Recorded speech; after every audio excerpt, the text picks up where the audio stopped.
Hi everyone, it's MSG. Hope you're doing well. And today I'm going to be doing my updated tier list. So I try to do these whenever there's big changes that have happened in the actual game. Uh, any kind of balanced data slates, etc. I will be usually doing a tier list, and today warrants that because there's been quite a lot of changes today. A couple of data sheet changes on Chaos Space Marines, a couple of points changes on Chaos Space Marines, and the big thing that I'm sure everybody is soon to be aware of, the Victrix Honor Guard have been nerfed. They've been had a points cost reduction, which is again fair because they've been nerfed, and they are now 3 wounds apiece. They are not 4 wounds anymore, so they are much easier to kill, which is absolutely fantastic. We do have a lot of 3 damage weaponry, so I do need to mention this as more of a meta style of list. So the rankings will be based on the most appropriate detachment for the unit. If it's more of a general unit, then I will try and balance it out. So for example, if it's a C tier in one detachment but an A tier in another, it's probably going to be about a B tier. Although again, depending on the strengths and weaknesses, it depends on the actual ranking.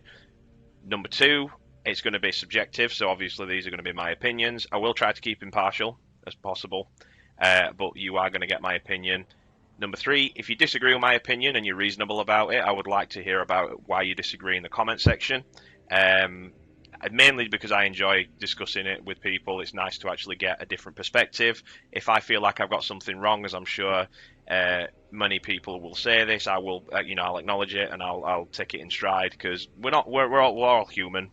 At the end of the day, we all make mistakes and we can disagree with each other. But if you're toxic about it and you post a stupid fucking comment, you're either going to get ignored or just get your comment removed. So before you think you're going to type some snarky little Reddit comment, I'd keep it to yourself first. Finally, again, it's my opinion. I'm happy to keep producing videos and tier lists for you, but if you disagree with them, then that's also fine. Let's get on to the actual list. So just before though, one more disclaimer. I do have Wahapedia, as you can see, on the right side of the screen. So this is where I'll be getting the data sheets up while I'm talking about the specific unit. Mainly just to run through a couple of, actual abilities, mainly because I do not really want to be pulling up my phone every 10 seconds. I'd rather have it on the screen so those who are watching along can actually, see what I'm doing. But yeah, first up we have the Noctalith Crown. Noctalith Crown, in my opinion, is an incredibly weird data sheet. It's the only fortification we have access to. So it's tier 11, so it's okay, toughness. 3 up armor, 14 wounds, no invul save, 125 points. While a friendly Heretic Astartes unit is wholly within, so that's pretty bad. 9 inches of the fortification, improve the leadership characteristic by 1. Okay, that's really bad. Each time a ranged attack is allocated to a model, if that model is not fully visible to every model in the attacking unit, because of this fortification, it has the benefit of cover. Just, you get cover in 10th edition anyway, so who gives a shit. I'm not going to be wasting your time, and I'm not going to be wasting my time. This is incredibly bad. It's like F tier. It's trash. It's genuinely garbage. It's a fortification, so that probably gave it away for being absolutely trash. But yeah, fairly quick. Next up we have the Chaos Land Raider. Personal favourite of mine. I really do love the Land Raider. 10-inch move, toughness 12, 2 up armor save, 16 wounds. 5 OC, which is actually pretty decent.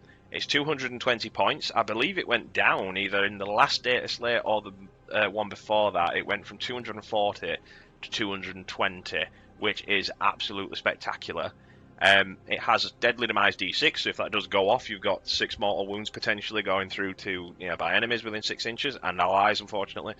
It has assault ramp, which is the big draw to it, so you've got the ability to move normally in the Land Raider, have the unit jump out and disembark, and then you can make a normal move and still be able to declare a charge, which is absolutely spectacular. I really enjoyed that.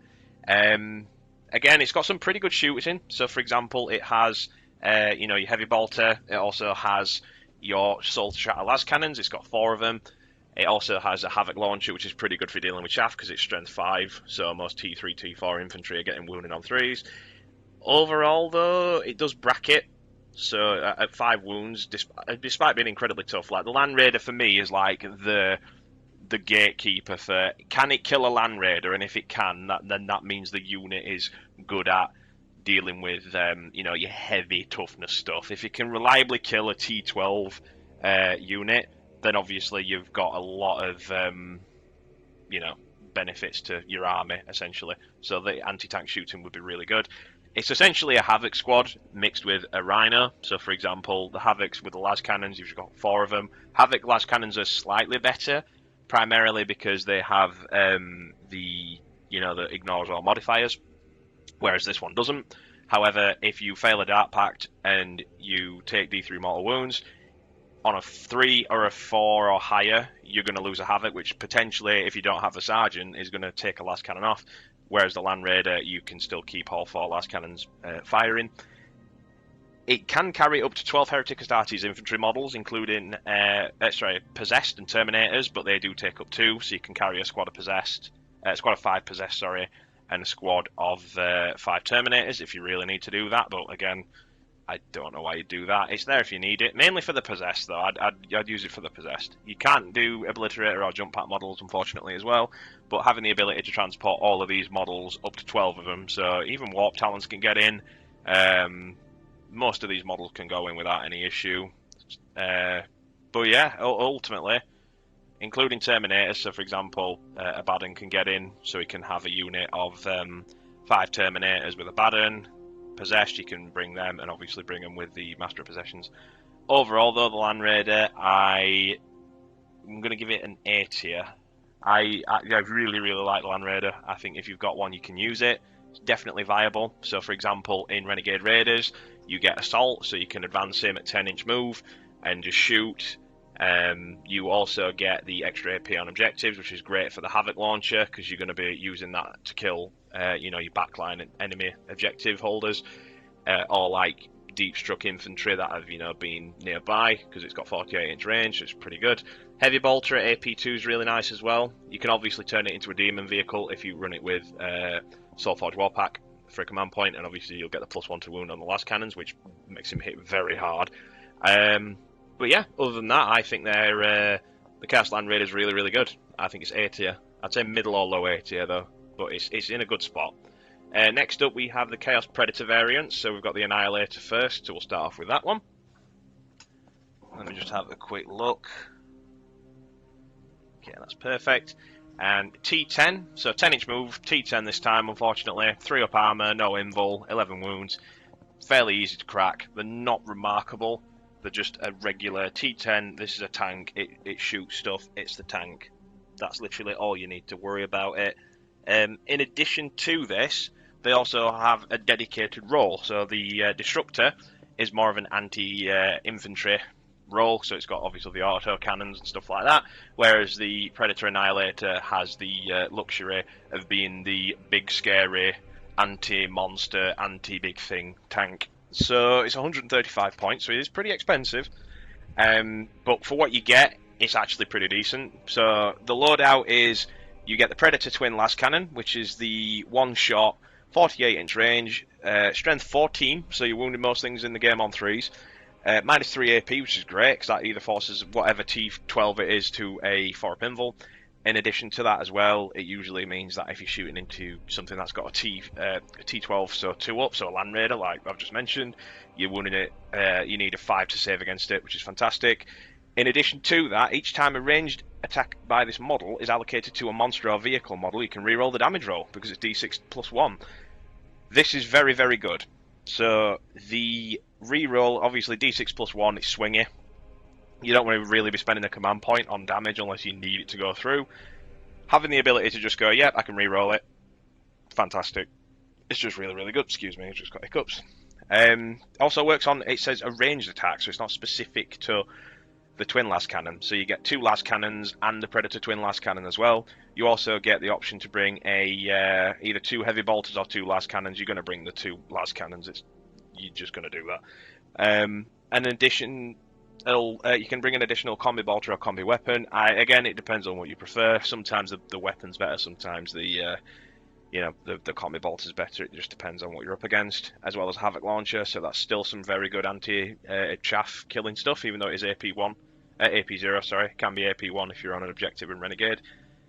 You also have the smoke keyword, which means that if they want to pop it, they're now -1 to hit and they get +1 to the save, which does help a tremendous amount for durability. So, for example, if they've not got any ways to re-roll hits and they have a thing that's hitting on a 3, they're now hitting on a 4, 4 on a 5, etc. If even one rocket misses, you can potentially save your Sen, or even a las cannon. If one las cannon misses, that's potentially 7 damage you've saved for the unit, or the model rather. Sorry. Again, it does bracket because it's a tank, so it will do. But I do think that it's actually a very, very solid, albeit weaker than its cousin. So I'm going to give it a B tier. You can still bring them, like they're not bad, but it's just they're a very specialized unit, which is fine. However, it's more important to be generalist in this game. So this is why I think the Destructor is better than the Annihilator. Let me just get the dead sheet up for you now, for those who are actually physically watching. Same stat line, literally the exact same, except the loadout's different. So they've got option to bring 2 las cannons, so they can still have anti-tank, which is very good, or 2 heavy bolters if you want to proc them for that. You wouldn't actually be, remissed. The rule is where it goes to ridiculous levels, though. So, for example, each time a ranged attack made by this model targets an enemy infantry unit, improve the AP characteristic of the attack by 1. This stacks with Renegade Raiders. So, for example, you can have AP -3 on the auto cannon against, or even the heavy bolters actually as well, because it sustained its 1. You can have AP -2 on the Havoc launcher if they're on an objective and you target an infantry. That AP 1, especially against stuff that's in cover, just nullifies it, so you're forcing them to a 6-up save. If you've got something that's T3 6-up armor save anyway and they're out in the open, they just die, which is really, really good. AP -3 sustained its 1 on the heavy bolter. Again, if you're shooting into Space Marines in cover, they pop armor of contempt. They're basically on a 5-up. They have to save it, which is really, really good. And the auto cannon is just fantastic. It's 48-inch range, 4 shots, hitting on 3, strength 9, -1, 3 damage flat, which is fantastic. That is incredibly good into Victrix now, because obviously with the 3 damage, a lot of elite infantry now are going to really, really struggle. So while we are here, let me just get some dice for you, and then we can simulate rolling into Victrix Honor Guard. So we're going to get 4 shots. So it's within rapid fire range, so we'll get an extra 2, let's say, just for argument's sake. Hitting on 3s, sustains on 6s. So that is 5 hits. Let me get the dice. There we go. Wounding on strength 9, T4, but it's -1 to wound, so 3s. That is all wounded at AP -2, but it'd be AP 1 because they're probably going to pop armor and contempt, so 3s. That's 1, 2, 3 are dead. So you've killed 3 Victrix Guard, and that's just with the auto cannon. Obviously, you can change it if you feel like you need to, but again, they do put a lot of work in. They are 140 points, so they are more expensive than the Annihilator. However, I do think that they are way better and more practical, so I'm going to put it... I still think you might want to take a more... I would personally bring a Destructor over a Land Raider. I think they're like mid to high A tier, though they are like incredibly good. And if you make them a demon vehicle, it's +1 to wound as well on a strength 9 gun, which is actually pretty decent. And the last, you've also got 2 las cannons as well, so you do quite a lot of shooting. And the extra, what you call it, the extra AP also does apply to the las cannons. I don't know what infantry you're going to be shooting at with las cannons, but it's there if you need it, which is why I said the heavy bolt is probably your best choice. But yeah, either way, I think they're a good tank unit. You'd probably bring in 1 or 2.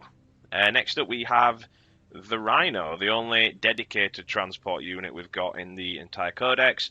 12-inch move, so it's very quick. Toughness 9, so it's not particularly durable. 3-up armor, 10 wounds. You've seen this before. I'm not going to waste your time. It's S tier. It's it's so good. Like, self-repair is okay. I mean, at the start of your command phase, you get 1 wound back on the Rhino if you've lost it. Just okay. The shooting's pretty mid. Like, you're not bringing it for shooting though, you're bringing it because it's a transport. You can transport up to 12 Heretic Astartes infantry models.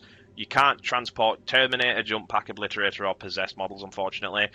You do get Firing Deck 2 though, which is really, really nice.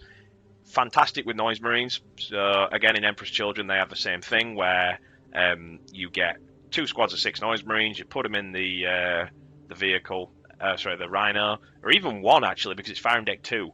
So what you could do is, in Chaos Space Marines, you can bring an allied unit of Noise Marines, put it in one of your Rhinos, bring another one and get 2 Rhinos with 6 Noise Marines in it. Chaos Lord and Legionaries or Chosen, slap them in the Rhino, move them up the board. Anytime something comes close to it, you just fire the Blastmasters out the top. In Renegade Raiders, they get the extra AP on the objective because when the Rhino shoots with the guns that the unit inside has, you also... the Rhino fires the guns, if that makes sense. So the Noise Marines normally wouldn't get the benefit of the extra AP, but because the Rhino uses their guns on its datasheet, you will. So if you're in Veterans of the Long War, as I mentioned in the review, which you should go watch, you get the party bus where you can get the Focus of Hatred, you get an absolute boatload of Blastmaster shots coming through. If you've got 2 Rhinos, for example, that is 6 Blastmaster shots at strength, 12 Blastmaster shots, my apologies, at strength 10 -2, 3 flat damage, ignores cover. So again, because a majority of the people are still going to be bringing Victrix Honor Guard, we are going to indulge. So I'm going to get some more dice while we're here, and explain why that's incredibly good. So I know this is particularly for Noise Marines, but I don't care, I'm rolling dice anyway. 6, 12. So this is 2 units of Noise Marines shooting into the Victrix. This applies to any 3 wound infantry usually. Hitting on 3s. You do get Dark Packs as well. So we didn't get any Dark Packs unfortunately, and we missed 5 times, which is just not particularly great. In Veterans we'd probably re-roll those though. Wounding on 3s. That is 6 wounds. AP2 ignores cover, so they don't get, armor thingy, so it's 3s again. 4 are dead. You're probably better off bringing the Disruptor in that circumstance, but either way, it's still quite a lot of range damage, especially for a Rhino. And obviously you've got the benefit of, if you need an objective, the Rhino can do actions. The Rhino is also very small, so you can plant it behind ruins and, use it as a station point. For example, the big unit at the minute is Bile and 10 Chosen. You can slap them in the Rhino, put the Rhino to the side. If Bile needs to run back in the Rhino with the unit, you can re-embark in it and move across the board somewhere. Your opponent usually will focus your Rhinos down though, because they understand how useful they are against Chaos Space Marines. I think Chaos Space Marines and Emperor's Children do have the best Rhinos in the game. They are like a core part of any list. You will notice this for those who are like newer to the game. Rhinos are S tier. You are bringing at least 1 or 2 every game. As an Emperor's Children player, you bring in at least 1 or 2 as well. They're just that good. I don't know about World Eaters or Thousand Suns. Death Guard, I know, they're very good in Death Guard as well.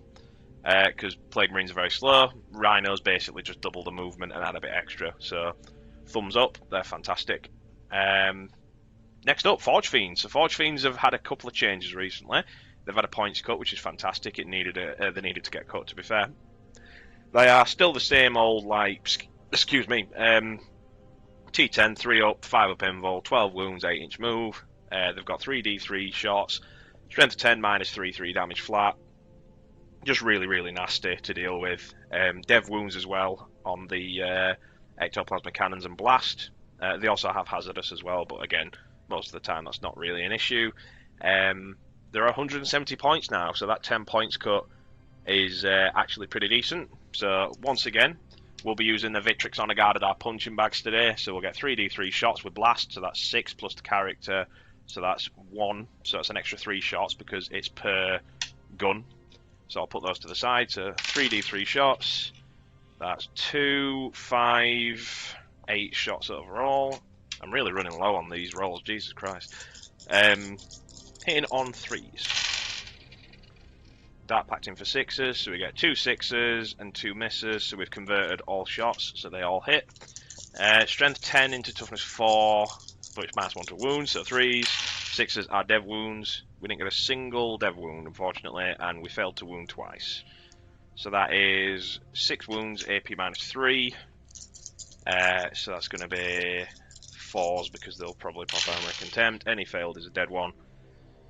I rolled 4 5s and a 6 and a 3, so one of them's dead. Again, I've just been rolling incredibly poorly, but don't use that as an example, unfortunately. That's just me rolling really badly. Overall, though, Forge Fiends are pretty useful. They're very good in Renegade Raiders because of the extra AP. You're basically just deleting whatever's on the objective with it. They're also very good in Veterans of the Long War because the full rerolls to hit essentially just means their entire damage output is, quite frankly, ridiculous.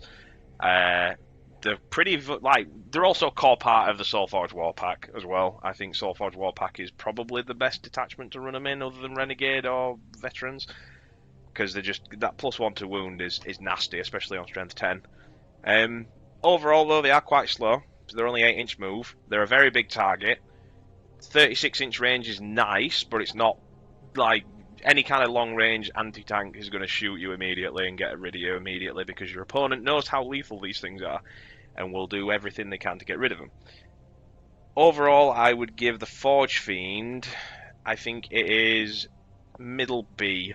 I think the Forge Fiend is, if you want to bring 1 or 2, I think you're definitely well within your rights to, but I do think that there are better shooting platforms that do more for the, they're probably going to be better given the fact that, Victrix are still really popular, and other 3-wound infantry in the game are still really, really popular as well. But yeah, having that ability to just delete an entire unit is, quite frankly, scary, and your opponent needs to respect it. You could put them in low A if you wanted to, but I think top of B is pretty good. Next up, we have the Winged Demon Prince. They're alright. They're not particularly standout. They're very quick. So the other Demon Prince, I'm going to find them as well. Where is it? Can't seem to find it. But while I'm finding that, there we go. So while I'm finding these, I'll rank them both at the same time. The Winged Demon Prince is for the damage. The regular one on foot is for the support, essentially. So they're more of a support role as opposed to a damage role. Heretic Astartes with Demon Prince with wings, 12-inch move, so it's way faster because the regular one's 8. Toughness 9, whereas the one on foot is toughness 10. 2 up, 4 up on both, 10 wounds on each, 6 leadership, and 3 OC on both of them. They fit very niche roles. I think they're pretty well balanced, but they just need to have a bit extra. So both of them can use what's called Demonic Allegiance, so you can get +2 to your strength, so you're hitting on strength 10 or strength 8 with your sweep attack. If you're Khorne, so normally they've got a bit of shooting as well, actually. So they've got 24-inch range, 3 shots, hitting on 2, strength 5, -1, 2 damage. It's like a heavy bolter, basically. If you're Tzeentch, you get double shots, so you get 6 shots instead. If you're Nurgle, you get +1 toughness, so that's toughness 10 on a Winged Demon Prince and toughness 11 on a regular one on foot. Slaanesh, you get the +2 inch to your movement as well, so the +2 inches, 14-inch move on a Demon Prince is scary. Speaking as an Emperor's Children player again, the Winged Demon Prince is scarily good, but that's primarily because they have access to Advance and Charge. Sometimes they don't have access to Advance and Charge, which is a big problem. They are pretty good for certain enhancements, though. So, for example, Fellhammer Siege Host, if you want to put it on is it the Warp Tracer, I think it's called? Let me just check. It's the one way if you shoot something, you remove cover. Warp Tracer, yeah. Actually pretty decent, although it does bump up the unit to a pretty pricey unit. So 200 points, 180 points regularly for the Winged Demon Prince, and for the normal one, it is 165. So the Winged Demon Prince is 15 points more expensive. The Winged Demon Prince is just better, in my opinion. You get the mortals on the charge, so it's literally the exact same rule as the one from the Emperor's Children. So every time you run into a unit and you end it with an engagement range, you charge. If you charge, you get to roll for how many wounds the unit has. The model has left. Every 4 up, you get a mortal wound up to a maximum of 6 inflicted on the enemy, which is really good. So you're like literally just running into them. His second ability is okay. So every time you end a normal or advanced move, one enemy unit you've moved over must take a battle shock test, and you get to choose which one, which is potentially clutch. Again, if you're running in Nightmare Hunt, that's another battle shock proc you can use, usually at -1.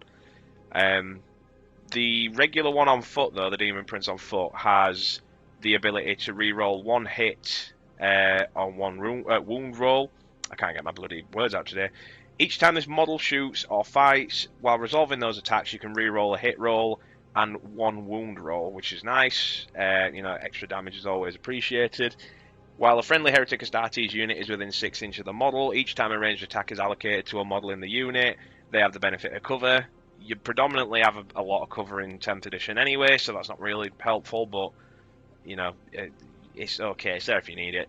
But the benefit is that while the model is within 3 inches of one or more friendly Heretic Astartes infantry units, the Demon Prince has Lone Op, which I think is pretty scary, because it means you can't shoot him until you're within 12 inches, and then if you're within 12 inches of a Demon Prince, there's a very high likelihood that there's something that can heroically intervene into him, or into you, and just cause a shitload of problems. He is 3 damage flat in his melee as well, so any elite infantry need to watch out. Surprisingly tanky as well, so the 2-up 4-up's very, very good. But if you get if you fail a couple of those invul saves, you'll start to melt. But that applies to a majority of things, to be fair. Where would I rank them? I would probably rank the winged one in C, and I think the one on foot in D. And the reason as to why is because the Winged Demon Prince is a lot faster, so if you bring it with the Marcus Lanesh, you get 14-inch movement, which is mental, as I'm sure people are already aware. The Lord Discordant is 14-inch move now, but if I had the choice between bringing a Winged Demon Prince and the Lord Discordant, I'm probably going to bring the Lord Discordant because it's just a lot better. The regular one on foot, though, the Demon Prince on foot, is just underwhelming, to say the very least. I don't particularly see why you'd want to bring one in any circumstances. They're okay, but I think they just need a couple of tweaks for him to be a bit better and a bit more usable. So, like in Ironbound, with Warp Tracer, actually pretty good, but it's better on a Lord Discordant. You've also got full rerolls to hit and a lot of other enhancements you can get on veterans. So, for example, you can bring it with Marker Legend, which will obviously give it the ability to reroll a hit, wound, or saving throw if you fail it for 10 points. So it's not too bad. That's extra, durability. They're okay, but there's better units that you can bring for 165 points or 180 points, and we're about to get onto one of them because I feel as though it's relevant. Lord Discordant on Hellstalker. As I'm sure people who have been subscribed to the channel for a while have been aware, and for years and years actually, I really, really didn't like what they were doing with the Lord Discordant. I thought the Lord Discordant needed a lot of love, and thankfully it's had the love it deserved for so long. And I mentioned this in the last tier list. The Lord Discordant needed the buffs. So it had, if I'm not mistaken, it used to be damage 2. It's now damage 3, which is really, really good. 5 attacks at strength 8, -3 damage, hitting on 2s, and you've got lands. So any kind of -1 to wound shenanigans, you just completely ignore. +1 to wound, you wound in T10 or higher, because you're not getting higher than T16, on 4s. But again, AP -3 means you're going to be punching through a lot of armor saves. You also get the Melter Guns as well, the Magma Cutter. In addition, you also get the Hellstalker Auto Cannon if you need it, or the Bale Flamer. I would personally bring the Bale Flamer because I think the extra D6 +3 and strength 6 -1/2 damage ignoring cover is really good into 2 wound infantry. If you want the auto cannon, maybe it's better. Like in my Iron Warriors detachment list, so the Fellhammer Siege Host, you can bring it with the Warp Tracer, and because it's 48-inch range, you can literally just scuttle up the board, shoot something really quickly, and then just, your entire army now has ignores cover against it, which is incredibly good usage for this enhancement. The extra melee is not too bad. It's 4 extra attacks at strength 6 -1/2 damage, hitting on 3s.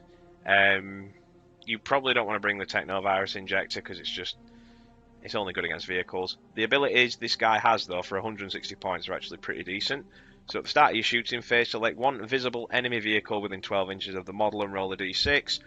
On a 2 or 3, the unit will suffer d3 mortals. On a 4 or 5, it suffers 3. And on a 6, it will suffer d3 plus 3.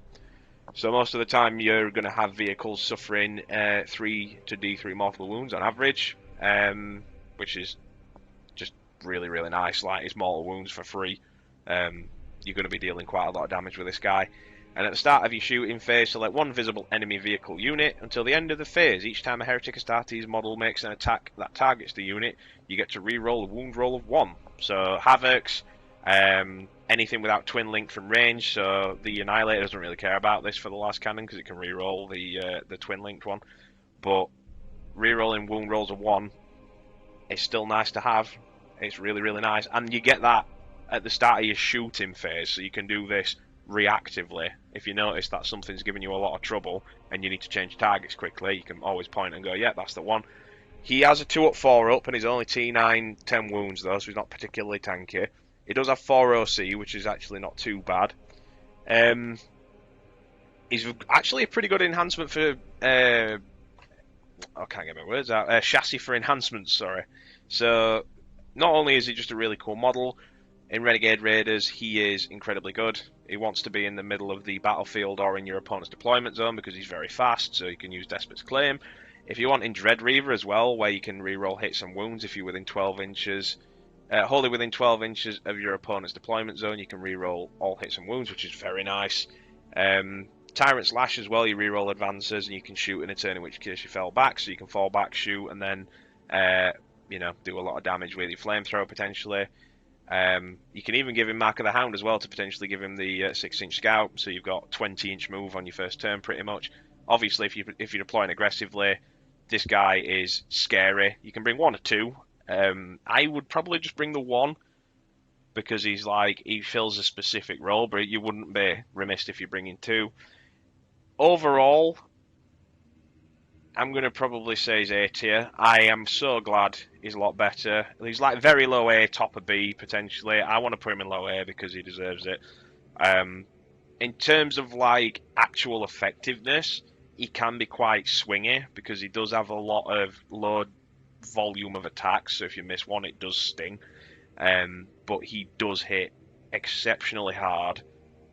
And he is very, very quick, so he can get to places where you need him to be. He can distract long enough for your opponent to, get bogged down in the deployment zone, so the rest of your army can then move up and start hitting him with some really heavy stuff. But yeah, Lord Discordant, low A. Next up, we have the Dark Commune. So these guys are in the Chaos Cults detachment because we're not running them in pretty much any other one. You can run them in Deceptors if you want, because there's loads of like shenanigans they can get for the their +1 to wound, advance and charge ability, like it says here, the Dark Ritual. In addition, you can also run them in I can't get my words out today, bloody hell. Cabal of Chaos are actually pretty decent, because obviously you get the +1 strength to your shooting, and they are usually a big unit, so you can get within 9 inches of them, you'll get that extra thing.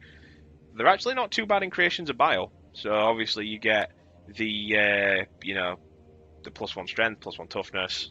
That's strength and toughness 4, and you're hitting on strength 5 -2 1 damage. The shooting's actually not too bad.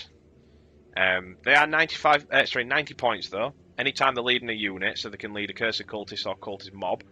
So most of the time you're running them AC/DC, so it's Dark Commune or Cursed Cultists. They are scary. They also give the unit the lead in a 5-up invul as well. The problem with them is Blast. So if you've got a full unit of Accursed Cultists and your mutants, as well as your Dark Commune, you're looking at 20 plus models. Blast is going to have a field day dealing with them. In Chaos Cults, obviously these guys shine, so you can bring them in. You bring in 3 units of Accursed Cultists, and these are probably 2 of the time. So you bring in 2 out of 3 of them are going to be led by Dark Communes on average. They do have grenades, which is nice. They do suffer a lot from precision, so obviously because of T3, if I run an Infractor unit in, it's probably going to kill the you know, the demagogue quite easily, and the other models just act as a meat shield essentially. But other than that, they are very strong when they're attached to a cursed cultist, especially if you're ringing them with warp foresight here. So it gives them the ability to get scout 6-inch, so they can move with the accursed cultists. Incendiary Goad's actually very nice as well, as I mentioned in my Chaos Cults review. They do get the ability to add +1 strength to the melee weapons of the unit, damn models in the unit, and if it's below half strength, they get +1 to attack. They also stack that with another stratagem, which is ridiculously good. They also get +1 to their attacks and strength as well, considering they are damned units as well. But overall, the Dark Commune is still pretty expensive. They're more expensive than the alternative, which is the Dark Apostle. I would give them, if you're running them in Chaos Cults, they're an auto include, but that's because it's a cultist unit. Overall, I think they are B tier. They're still very potent. Like, I still think they're incredibly usable, and they're a good unit. Like, I don't really know what else to say. And you get reroll leadership and dark packs as well, which is fantastic, especially when you're doing a lot of them in the Chaos Cults detachment. Next up, we have, let me have a look, Huron Blackheart. At the moment, because I know he has a new model, so it's probably a bit redundant. He can redeploy up to 3 Heretic Astartes infantry units, and that's after both players have deployed. But you can also put him into strat reserves, which is nice. Once per battle, you can have a normal advance or fallback move within 9 inches of the model's unit, sorry, and if this model is not within engagement range or one or more enemy units, then you can make a normal D6-inch move. He's only 80 points. He can be ran with Legionaries or Chosen. His melee is okay. He's probably going to be way better when his new model like data sheet comes out, but for the time being, I would give him like a C tier. It's mainly for the redeployment shenanigans, and yeah, he's like C tier. I don't think you see him in any competitive list unless you've got like a very good player who knows how to utilise him. But again, that's to be determined and on his old data sheet, so we're not going to, you know, put too much time into it. Next up is the Mauler Fiend. Mauler Fiends are 10-inch move, toughness 10, 3 up armor, 5 up invul, 12 wounds, 6 up leadership, and 3 OC. They have access to 2 magma cutters, so that's 4 shots, strength 9, minus 4 AP, D6 damage, with melter 2. They are only 6-inch range, so you need to literally be bang next to your opponent to, you know, do damage with them. You can also ignore any and all modifiers to the model's move characteristic and to advance and charge rolls made for it, which is, again, nice to have. So any kind of minus to your charge rolls is nice. Any kind of, you know, you're shot and now you can't move as fast, you just ignore. The melee is okay, so it's 6 attacks at strength 14, minus 2 d6 plus 1 damage, hitting on 3s, and obviously you can bring the Lasher Tendrils if you want. You're probably not going to bring the Lasher Tendrils, you want the Magma Cutters most of the time. For 130 points, obviously they will bracket as well, considering they are a vehicle. You can bring these in Soulforge Warpack. Soulforge Warpack, they are a particular standout because you get the extra attacks. They're pretty good in Veterans of the Long War, again, mainly because you just want to bring one to just throw at the opponent. They're just a very weird unit, in my opinion. So, because they are 130 points and because they're a big model, and speaking as Empress Children player, Mauler Fiends are usable in Empress Children because they've got, you know, the plus advance and charge, they've got the extra +1 to hit if they get damaged and +1 to wound if they're below half of their wound count. They're just way better than they are in here. I don't think they're offensively bad though. I think they're just outclassed by a lot of other stuff. So for 130 points, you can bring a Predator Annihilator for 5 points extra. If you want to bring a Predator Disruptor, you can bring the what you call it. I probably got those the wrong way around actually. Just give me, yeah, because they're twin linked. There's just other stuff to bring. I'm going to put it in C tier. I think they're better than Demon Princes, but I do think that they are still quite outclassed, unfortunately. Next up is the Sorcerer. We're going to make this one very quick because he's trash. I'm not going to get into why he's trash. He's just trash. Don't bring him. Next up, we have the Chaos Lord in Terminator armor. He's a very tanky guy, so he's T5, 2 up armor, 4 up invul, 6 wounds each. You can half the damage of any attack incoming, so damage 2 attacks are now damage 1, damage 3 are now damage 2, because obviously you round it up when you're halving it.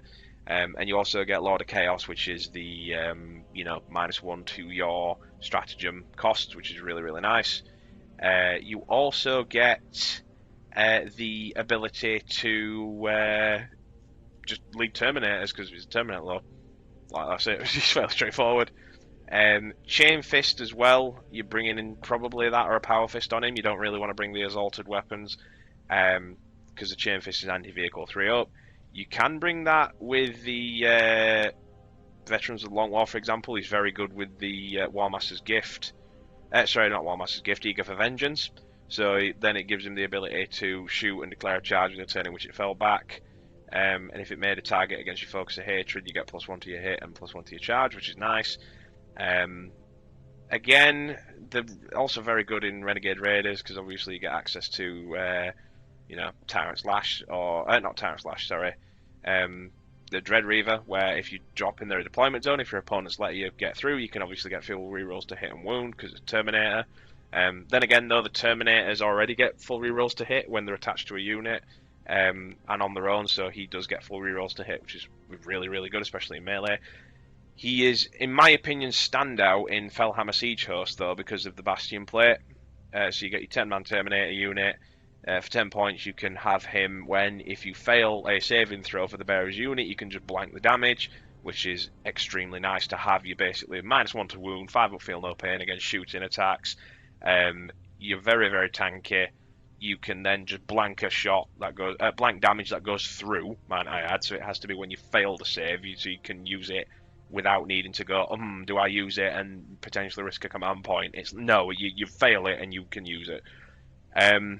Terminator Lord, in my opinion, is middle of B. I think he's very well balanced. His melee is lackluster, unfortunately, but he is still definitely something you would probably like. If he was like Ironbound, sorry, with the Bastion plate or anything like that, I think he is like A tier, but in other detachments, because he's so slow, again, he's only 5-inch move, I would definitely just say it's he's like B tier. In fact, no, actually, I would probably bring a Terminator Lord over Dark Commune, because I think Dark Commune have got one very niche thing that they do, and they do it really well, whereas the Terminator Lord's quite versatile, so obviously that free stratagem for your Terminators is really, really good. But yeah, next up we have his cousin, which is the Sorcerer, in Terminator armor. So this guy is better shooting, obviously it's a Sorcerer, with dev wounds. He also can be attached to Terminators. It's the exact same profile. I think actually, does the Chaos Terminator Lord have an extra wound? He does have an extra wound, so he's only got 5 wounds as opposed to 6 from the regular Lord. His melee is okay, strength 6 -1 d3 damage. His main thing is he's 80 points, so he's cheaper, and he can do 2 things. So he's got warp time, which means he can re-roll advanced charge rolls made for his unit, which is really, really nice, especially when you're jumping in from deep strike and you just want to make sure you get that charge through. In addition, he also gives Death Hex, which is at the start of the shooting phase, one Psyker with this ability can use it. If the unit does, then select one enemy unit within 12 inches that's visible to him and roll 1d6. On a 1, you suffer d3, but on a 2+, until the start of your next movement phase, each time an attack targets the enemy unit, you can improve the AP by 1, and then obviously once per game, you can just go, yeah, I'm not going to take damage, I'm going to ignore you, goodbye. Overall, though, I would say he's very weird. He's basically, do you want the damage? Bring the Sorcerer. If you don't want the damage, bring the regular Lord. And I say that because I think the Sorcerer Lord is better. He's more applicable in a lot of scenarios, but the utility from the Terminator Lord is also there. But I would put him B tier. I think he is he's better than the Terminator Lord in my opinion, but only slightly. It just fills a different role. But yeah, Death Hex is seriously slept on. Next up we have the Venom Crawler. So the Venom Crawler is the spider thing, so it's 12-inch move. You also have toughness 9, so 3 up armor, 5 up invul, 9 wounds, 6 up OC, 6 up leadership, and 3 OC.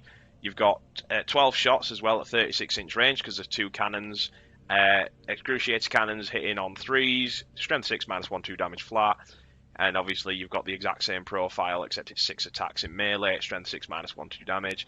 At the end of the fight phase, though, if one or more attacks made by this model destroyed one or more enemy units, until the end of the battle, add 1 to the attacks characteristic of the model's weapons. So if you kill in melee, now it used to be if you killed from range, if you kill in melee, you can get +2 shooting and +1 attack, +2 shot, sorry, and +1 attack every time you kill a unit. So it doesn't have to be you have, soloed the unit. It can be if there's 1 or 2 models left and you shoot it, you get +2 shooting until the end of the battle, and that can infinitely stack. It doesn't cap it at anything. It does have 110 points cost, so it's quite expensive compared to other stuff, but the Venom Crawler itself is decidedly mid. It's one of them things where you bring 3 of them and you just shoot absolutely everything all at once. Very, very good in Renegade Raiders, because obviously the AP 1 goes to AP 2.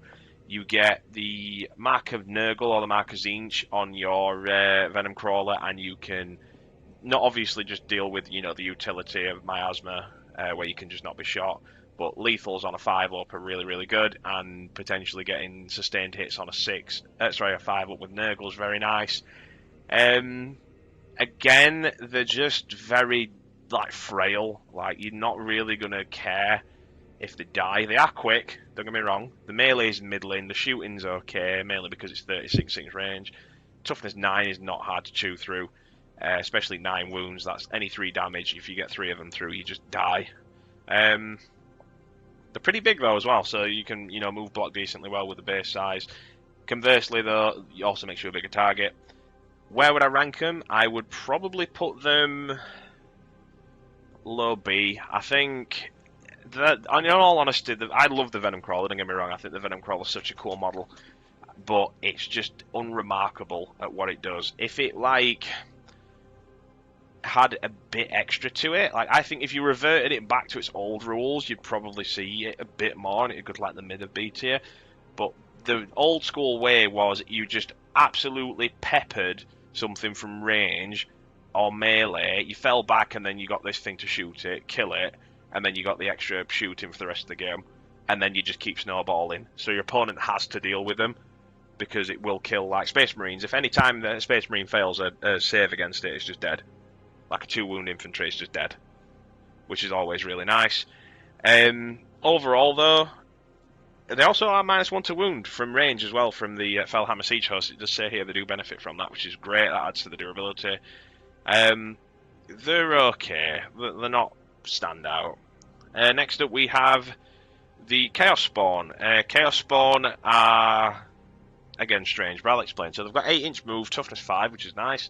4 up armor save, 4 wounds each, 7 leadership, and 0 OC. So if you do Dark Pact with them, they are probably going to take mortal wounds. They do have a 5-up feel no pain though, which is nice.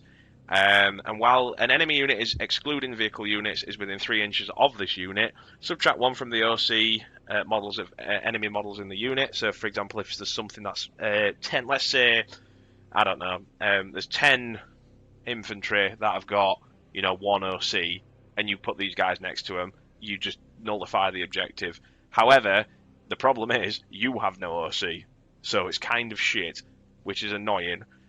The swingy as well, so D6 +2 attacks, hitting on 4, strength 5 -1/2 damage. You do want to be Dark Pacting. Unfortunately, you will be probably taking mortal wounds on a 7-up leadership. But Chaos Spawn are, I do love them. I do love them. Like I said, in Emperor's Children, they're a lot better. In World Eaters, they're a lot better. Mainly because Emperor's Children have the reactive move, and Chaos Spawn, I think they have. In Death Guard especially, I know that if you hit them, they can do wounds back to you automatically. But Chaos Space Marines, unfortunately, just do not have good Chaos Spawn. They used to, when you could be if you didn't kill the unit, you could just instantly heal the whole thing. back to full HP, so they'd have to nuke the model down. So if it was on 1 wound at the end of the turn before taking any damage, or there wasn't any damage to take, you would just go, yep, he's now back to full HP. That would have been a lot better, and they'd be a lot higher. But as far as they're concerned, Chaos Spawn are like D tier. I think their ability is strong in certain circumstances, but because they're 70 points, that's nearly a character. You've got to understand this. That's like a character, maybe another squad of cultists, maybe... I mean, the T5 4-up armor, 4 wounds, which is a lot tankier, but there's only 2 of them. I'd rather bring Chaos Cultist and save 20 points than bring Chaos Spawn, in my opinion. Speaking up, though, next, Chaos Cultists. Cultists are a battle line unit, so obviously, you know, we can bring up to 6 of them. You can bring units of 10 or 20. They're 10 models for 50 and 20 for 100. They are all melee now. Unfortunately, they only do have the you know, the shitty pistols, but no one cares about that. They die to a stiff breeze. T3, 6-up armor, 1 wound each, 7-up leadership, but they've got 1 OC. The main reason why you're bringing them, though, is because at the end of your command phase, if the unit is within range of an objective marker, the objective marker remains under your control, even if there's no models at the range of it. So basically, until your opponent jumps on that objective with some OC, you are sticky in the objective, which is exceptionally powerful for a unit. Big model size, unit size, so you can screen pretty well. Obviously, you will die to like indirect fire and just grenade launchers and havoc launchers, etc. Even bolters can shred you. Any AP just deletes you. There's literally no reason to, you know, stay alive because you don't have, you know, the protection. You're going to fail dart packs a lot. You will lose a lot of these when you are playing with them, but ultimately, for 50 points to secure your backline with relative ease, I do think the Chaos Cultists are easily an S tier unit. They are exceptionally good. I think they've... Some people can say, oh yeah, they don't want to bring them, and that's fine. Like, if you personally don't have any success with them, then I can understand that. But for me, there's always going to be 50 points of cultists in my list, because the ability to have... You're paying 50 points to put your mind at ease, because you're not only screening the unit, but you don't care if you've been battle shocked, because very rarely in your first turn are you going to get battle shocked anyway. You don't care if they die, if they stick to the objective, you really don't care. They can do actions, which is nice. So if they're alive at the end, it's one of those things where if I die, I don't care, whereas if I'm still alive, then I can do more stuff, so it's nice to keep them in backline. Your opponent's just going to have to deal with them. They can't just ignore them, because even if it's like late game, for example, and you've got a unit of cultists and they just advance onto an objective, survive somehow, and on the next turn they stick you that objective, not only have you denied your opponent resources that they then have to take back, unless they have sticky objectives elsewhere, you basically force them to lose scoring as a result. So the cultist mob, in my opinion, are like easily an S tier unit. They're an exceptional unit. That you can fit in pretty much any army, so bring at least 10. Next up, we have Possessed. Possessed are a personal favourite of my friend Joe's. He is a big fan of Possessed as a word bearers player. They're very fast at movement 9, toughness 6, strength 5 -1/2 damage at 4 attacks hitting on 3s. They do have a 3-up armor save and a 5-up invul at 3 wounds apiece. 1 OC and 6-up leadership. They do get to reroll leadership tests for dart packs. In addition, every time they do make a the first time they do make a dart pact, they get dev wounds, which is really, really nice. In addition to that as well, they are only 120 points for 4, and they are 120 points for 5. 10 are at 240 points. I do think that they are very good. In Fellhammer, obviously, you know, you get the -1 to wound from range, which is really, really nice, because the main way they're getting killed is usually from range. Packbound, they are fantastic, because obviously you get the, the absolute ridiculous Marcus Lanesh advance and charge, run into something, dev wound spam and sustained hits. The -1 AP is pretty bad, so if you're in like Renegade Raiders, for example, you do get quite a lot of abilities to just go, you know, AP -2, force them into using armor and contempt, etc. You can kill 2 wound infantry pretty reliably. Rerolling the leadership test is also nice. Slapping away a master of possessions is actually pretty good as well. Giving them full rerolls to hit when you're using them on the possessed in Veterans of the Long War is very, very nice as well. Giving them that reactive move. They are infantry, but they do obviously, you know, they can't be put in transports unless it's a land raider, and if then you can only bring 5.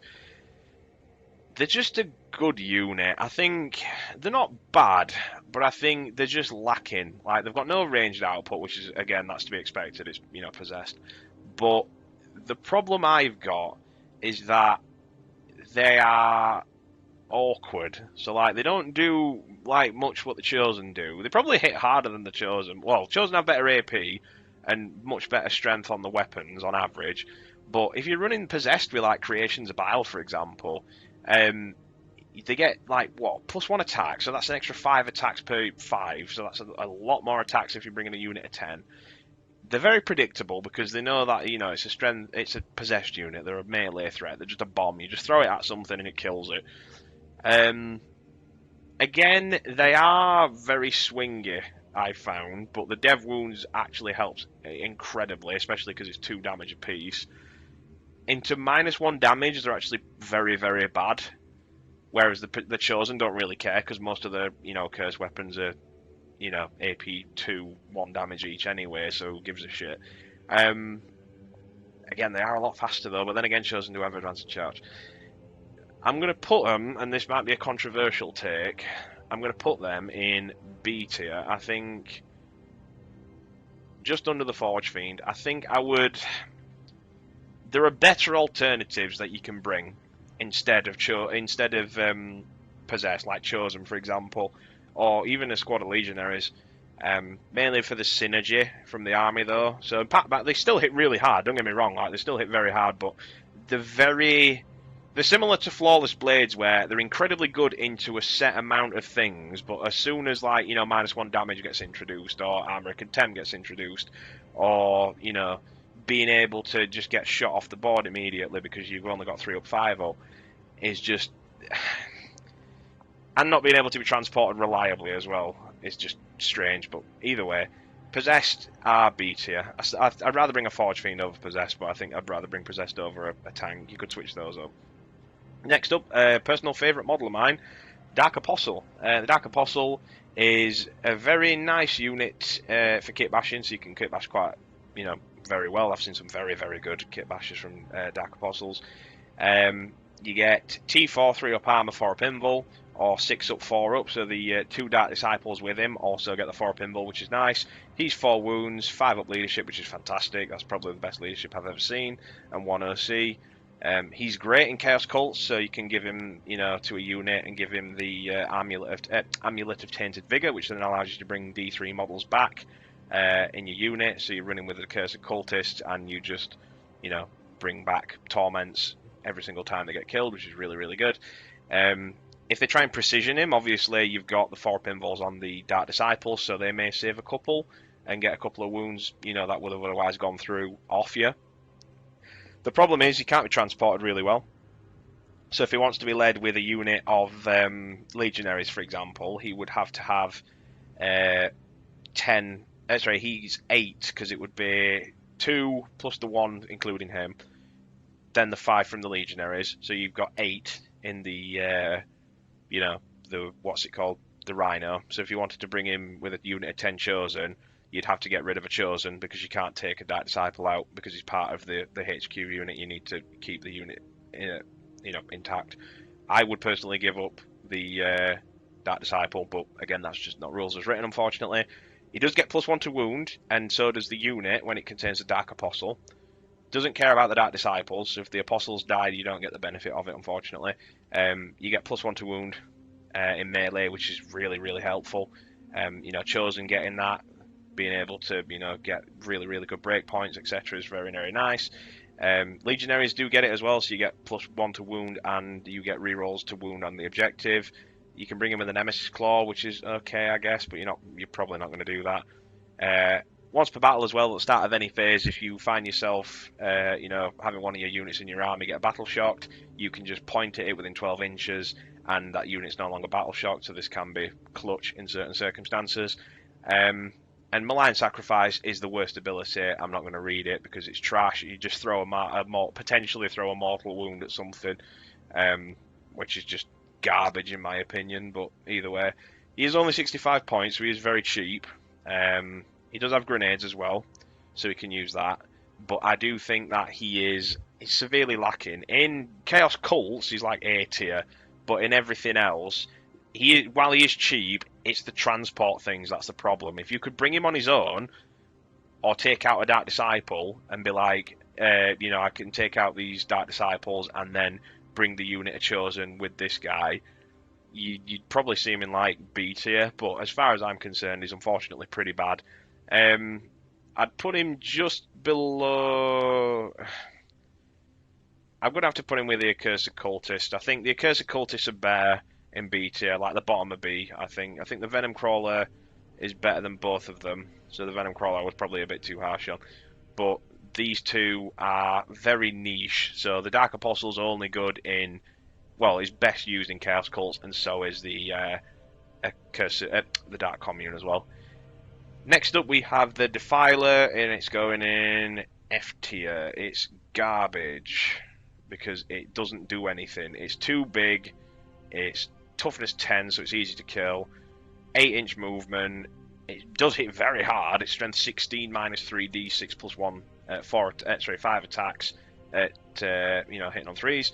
You can interrupt for counter-offensive for free, so it says here, you get it for free, even if it's already targeted it, which is actually pretty decent, but I don't understand why it's such a weird stratagem to have on him. He brackets at 5 wounds as well, and he can walk over anything, terrain features that are 4 inches or less in height as if they were not there, even if he moves, or he can be moved over friendly monster and vehicle units as if they were not there. And he's just weird, like his Defiler Cannon's strange, because it's D6 plus 3, 48-inch range, strength 10 minus 1, 3 damage, hitting on 3s. That can be clutch, I have done so much damage with that before. The Havoc launcher's nice, you can get the Reaper auto cannon if you want, you're probably going to bring the Flamer because it's just way better. You can bring a las cannon on him, I guess, that's definitely there. He's a melee threat though, if you ask me. In fact, actually, that'd be nice. I'll put him in E tier. He is absolutely trash. You could argue he's genuinely one of the worst units for Chaos, because he's 190 points and he's way too expensive. He just does, it feels like a child designed it, and I mean that in a nice way, because it feels as though a kid's just got this box and gone, yeah, what if it had spider legs, and what if it had, a cannon, and if it had another gun and a flamethrower and a claw, and it could, it can interrupt people, and and it feels as though like it's baby's first monster design. I do love the Defilers though, don't get me wrong, I absolutely adore Defilers, but I wouldn't change their aesthetic at all. I think it's fantastic, but for the rules though, definitely I would change. They need a points cut because they're only T10. They need a specific thing where you either build them for range or you either build them for melee, and they can be a sort of middle of the ground utility between Mauler Fiends and Forge Fiends. So Forge Fiends are obviously a dedicated shooting platform, Mauler Fiends are a dedicated melee platform. Having a Defiler be like the kind of go-between would be nice from an internal balance perspective, but as far as it goes, Defilers are trash. And a lot of people would say they are like, you never bring them, but if you want to bring one in a casual game, who gives a shit, do what you want. Next up we have Khorne berserkers. Khorne berserkers are, again, they're way better in World Eaters, because the standard unit for them. They do have the Blood Surge move, which means in your opponent's shooting phase, if there was an enemy unit that shot him, if any models in the unit were destroyed as a result of those attacks, it can make a Blood Surge move. Roll 1d6 and add 2 to the roll. Models in the unit move a number of inches to this result, but this unit must end the move closest to the closest enemy unit, excluding aircraft. So when doing so, models can be moved within engagement range of the enemy unit. Unit cannot make a Blood Surge move if it's battle shocked, or within engagement range or one or more enemy units, and it can only make one per phase. So if you position these like next to a unit, obviously if you can bring a unit of 20, you can just literally lose a couple and then just pile in the rest of your units to a nearby enemy one. That can be potentially great, but most of the time it's going to be, your opponent's going to know that and can play around it. 10 models at 180 points, so they are pretty expensive, and 20 are 360, so that is very expensive.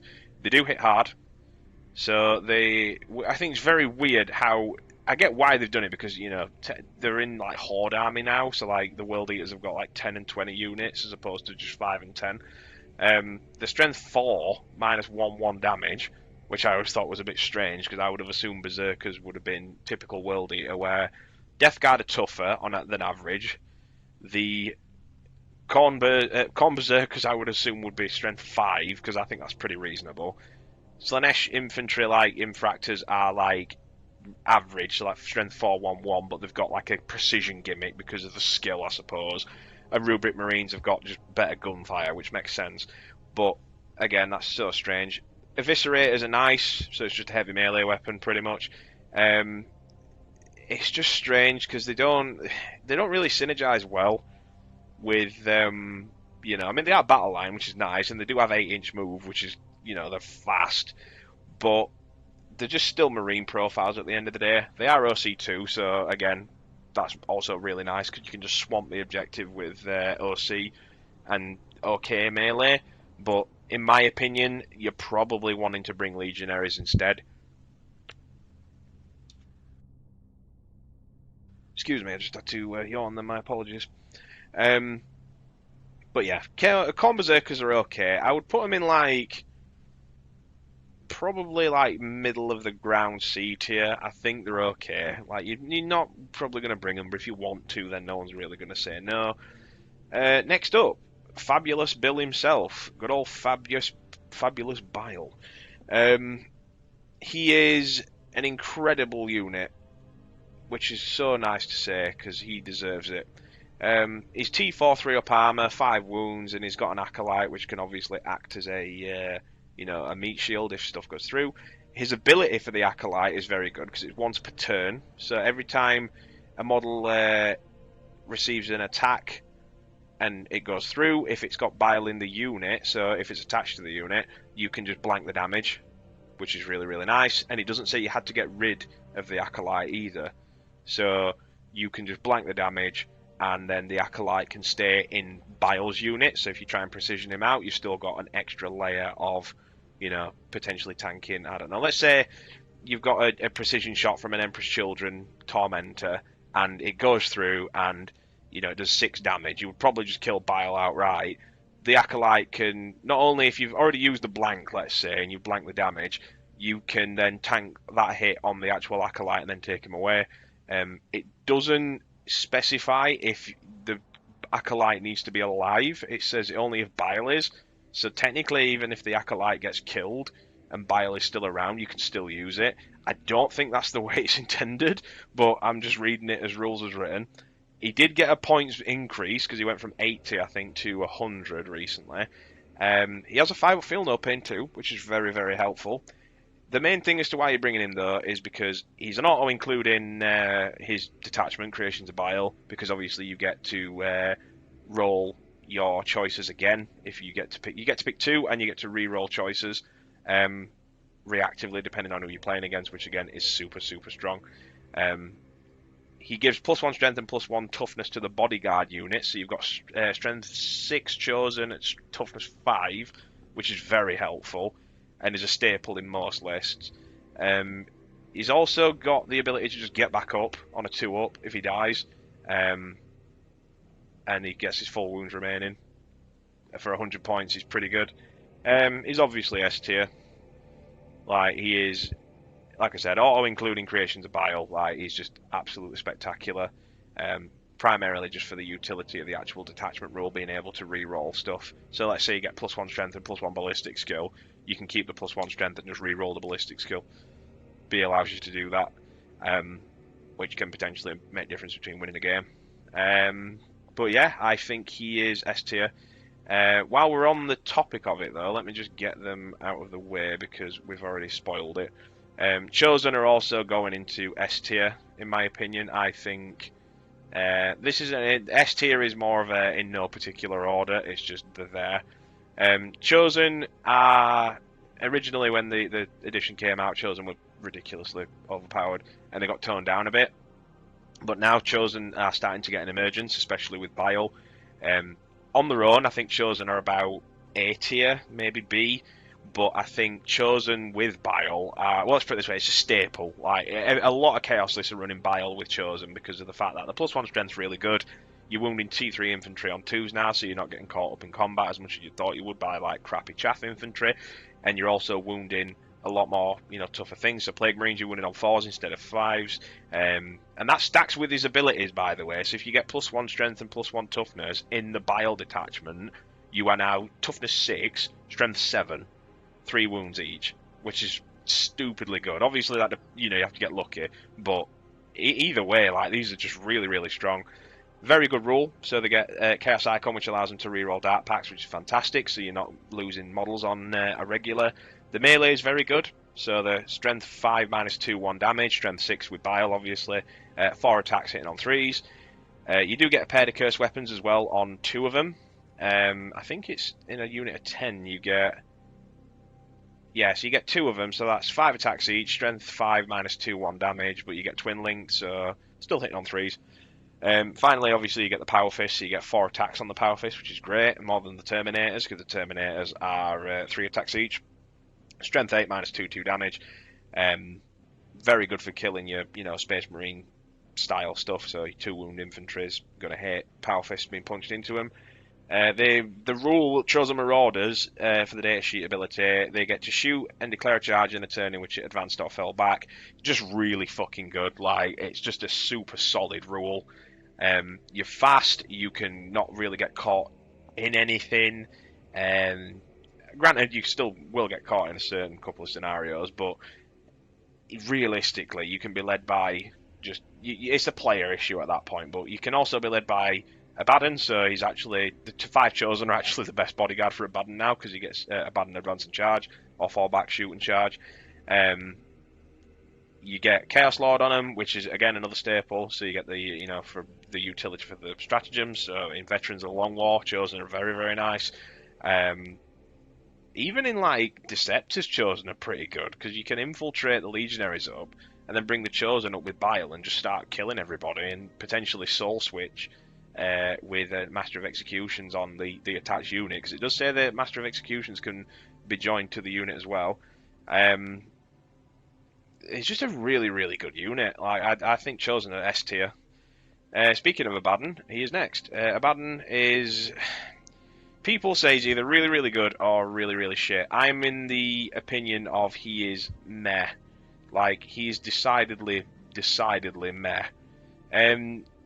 He still hits extremely hard, like no one's saying he doesn't, but the problem I've got with him is that he is just too expensive. Like, yeah, granted, he does give a lot to the unit he's attached to, but I think, personally, he is just, Like, I mean, we'll sing his praises, so he's got decent shooting. His melee is the obvious thing. Like, it's, strength 7, -3, 1 damage, 14 attacks hitting on 2s with dev wounds, that's a talon. Whereas if you're wanting the big boy damage, which you probably will do, 8 attacks, hitting on 2s, strength 14, -4 AP, -4 AP, 3 damage flat with dev wounds. You touch anything with him and he just kills it. Like, he's scary how hard he hits. T5, 5-inch move, so he's quite slow. 2 up, 4 up, 9 wounds. He's basically 3 Terminators stitched together. He's obviously got the 6-inch Paragon Aura, which is the you can reroll hits from anything excluding damn units, so reroll hits in melee and range. That can be massive. If he passes a leadership test on a 7-up, you get a command point back, which is really, really helpful, because Chaos Space Marines do tend to chew up command points quite quickly. The 4 pinball is really nice, so obviously if you've got Abaddon nearby a unit of Chosen, he's essentially giving them mini Terminator status, where they get a 3-up, 4-up instead of a 2-up, 4-up. Just very, very helpful. He also has to be a Warlord, which is kind of shit, because, everyone's going to be like, oh look, it's Abaddon, boing, and just shoot him. He's 270 points, so I think he actually got a points cut, because he used to be, I'm positive he used to be more than that. In Renegade Raiders, obviously, he goes to AP5 if you're on an objective. He just absolutely shreds anything. Legionaries can't be ran with him, unfortunately, anymore, because obviously, they changed it to Chosen and, what's it called? Terminators. He's kind of shit with Terminators as well, in all honesty, because he usually does get full rerolls to hit, and he already has a 4 pinball anyway.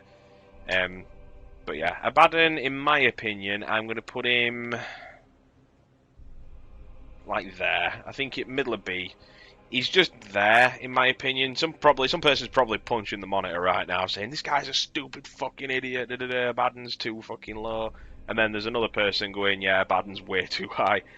I just find he's mid. He's fallen from grace, and quite frankly, he should have done anyway, because being able to just absolutely murder pretty much anything in the game reliably, might I add, is quite scary. But either way, he's still definitely usable. But you could bring him in fact, actually, we'll I don't know, because I'd genuinely rather bring 2 Venom crawlers than Abaddon, because he just gets shot immediately. But either way, that's my opinion. Don't chew my head off. Legionaries S tier, it's just Legionaries, absolutely spectacular. I'm not going to stay on it for too long because I've just realised this video is going on for a very long time. They are very good in melee for what you get. So you get 90 points for 5. You're bringing them with a Chaos Lord every single time. The Legionary Lord unit is literally one of the best units in the entire game in terms of cost efficiency. You get the Lord, which is the hard hitter, the Legionaries, which add that extra layer of damage. You can reroll wound rolls of 1 for anything off the objective, and if you're on the objective, you get 4 rerolls to wound, which is really good for your Demon Hammer Lords. So getting them 2 to 3 damage dev wounds is really, really nice. They're cheap. They've got 2 OC. They've got very good melee for what you get, so they're way better than Infractors in my opinion, because they get the heavy melee weapons are really, really good. You can get a melee ranged weapon with it as well, so a las cannon, a melter gun, Havoc auto cannon, etc. The Legionaries, they're just really, really good. I would put them in S tier, in my opinion. I think they are fantastic. Next up, we have the Master of Possession. Let me just find him. There we go. So the Master of Possession is a weird one. He's good in Cabal of Chaos with the Eyes of Zadesh. You can, slap him with a unit of Possessed and just get Scout 6 inch and just run across the board. 8 inch moves is quite quick. T4, 3 up, 5 up. He should be a 4 up in my opinion. He is 60 points, so he's very cheap. 4 wounds. He's got very good anti-psyker shooting. So anti-psyker 2 up with dev wounds. Not dev wounds, sorry. Anti-psyker 2 up, pistol, precision. So you can use, you can use it in combat. And you can use it to precision out characters, which is really, really good. Strength 6, -3, 3 damage flat, +1 to hit and wound if you take a mortal wound on your unit with a sacrificial dagger, and he gives the unit he's in +1 advance and +1 to charge.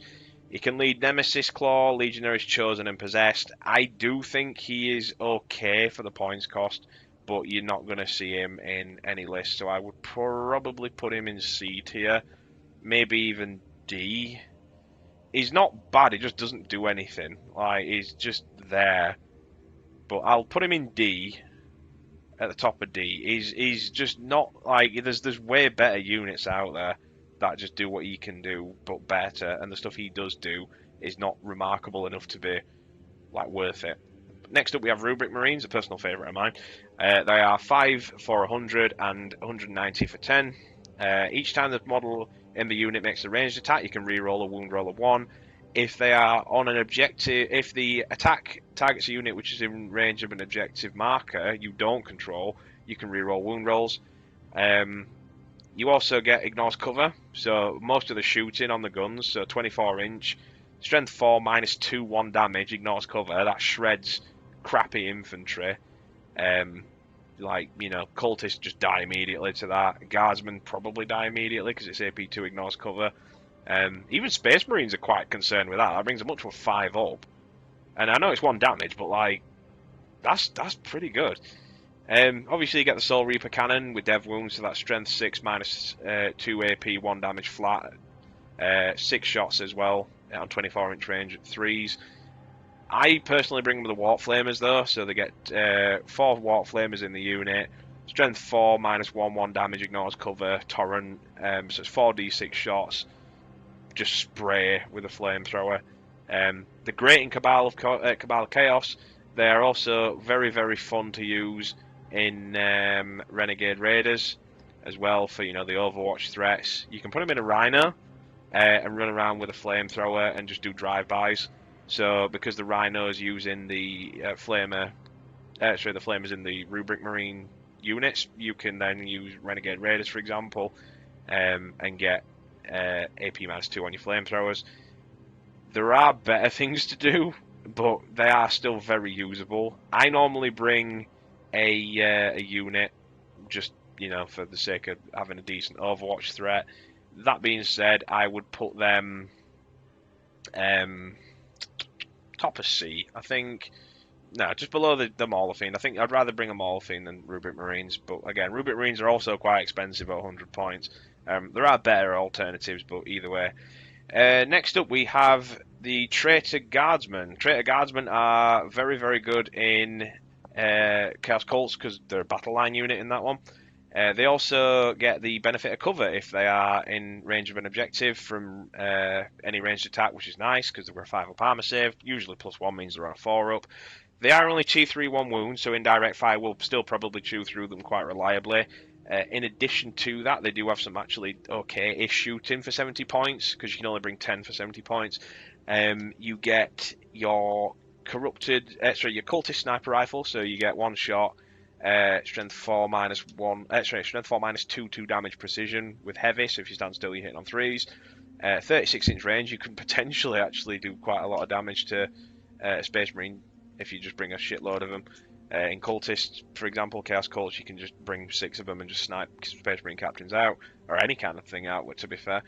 You bring a Flamer as well, so strength 4, 0 AP, 1 damage flat, it's okay. Your las guns are okay as well, and you also get, you know, potentially a melter gun or a plasma gun. You're probably going to bring the plasma gun or the melter gun over the Flamer, but I get why people would bring the flamethrower just in case. Melee is nothing to write home about. Again, it's a shooting unit, you don't really care. They're OC2, which is very nice, because sometimes that can be a difference between capping an objective and not. That's 20 OC, as opposed to the cultists, which would have 10. They are 70 points, and they're actually pretty decent. And I know the... is it Derek Apache? He's the guy, I probably butchered the pronunciation, I do apologise, but it's the guy who is like the Chaos Cults player. He brought 6 of these, and he says they're a godsend. I would put him in, for cultists, I'd put him in like A tier, but in other armies, they're pretty shit. Like, they don't benefit from the rules of the army, because they're damned, unfortunately. They're a damn unit. They do have grenades, but you've actually got decent shooting, so it's, well, I said decent, it's relative. I'd put them like there. I think they're better than Khorne berserkers, but simply because they're so good in Chaos Cults. Normally it'd be like a D tier, but because they're so good in Chaos Cults, then I think it elevates them up to C overall. In general play, though, they're probably a D, but for that particular caveat, we'll just bump them up a bit. Next up is Vashtorr. Vashtorr is a personal favourite of mine as well. I absolutely love him. I think he's fantastic. He's really good in his own detachment.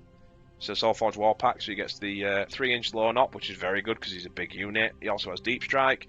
+2 to strength characteristic of models. Friendly demon vehicles within 6 inches, you get +1 strength to weapons equipped. So that doesn't just apply to range, that also applies to melee too. So your Mauler Fiends are now strength 16, your Forge Fiends are now strength 12, your Las Cannons are now strength 14 on demon vehicles, so like a Predator or a Land Raider. And again, anytime, what I find quite funny, reorder reality, that's pretty funny.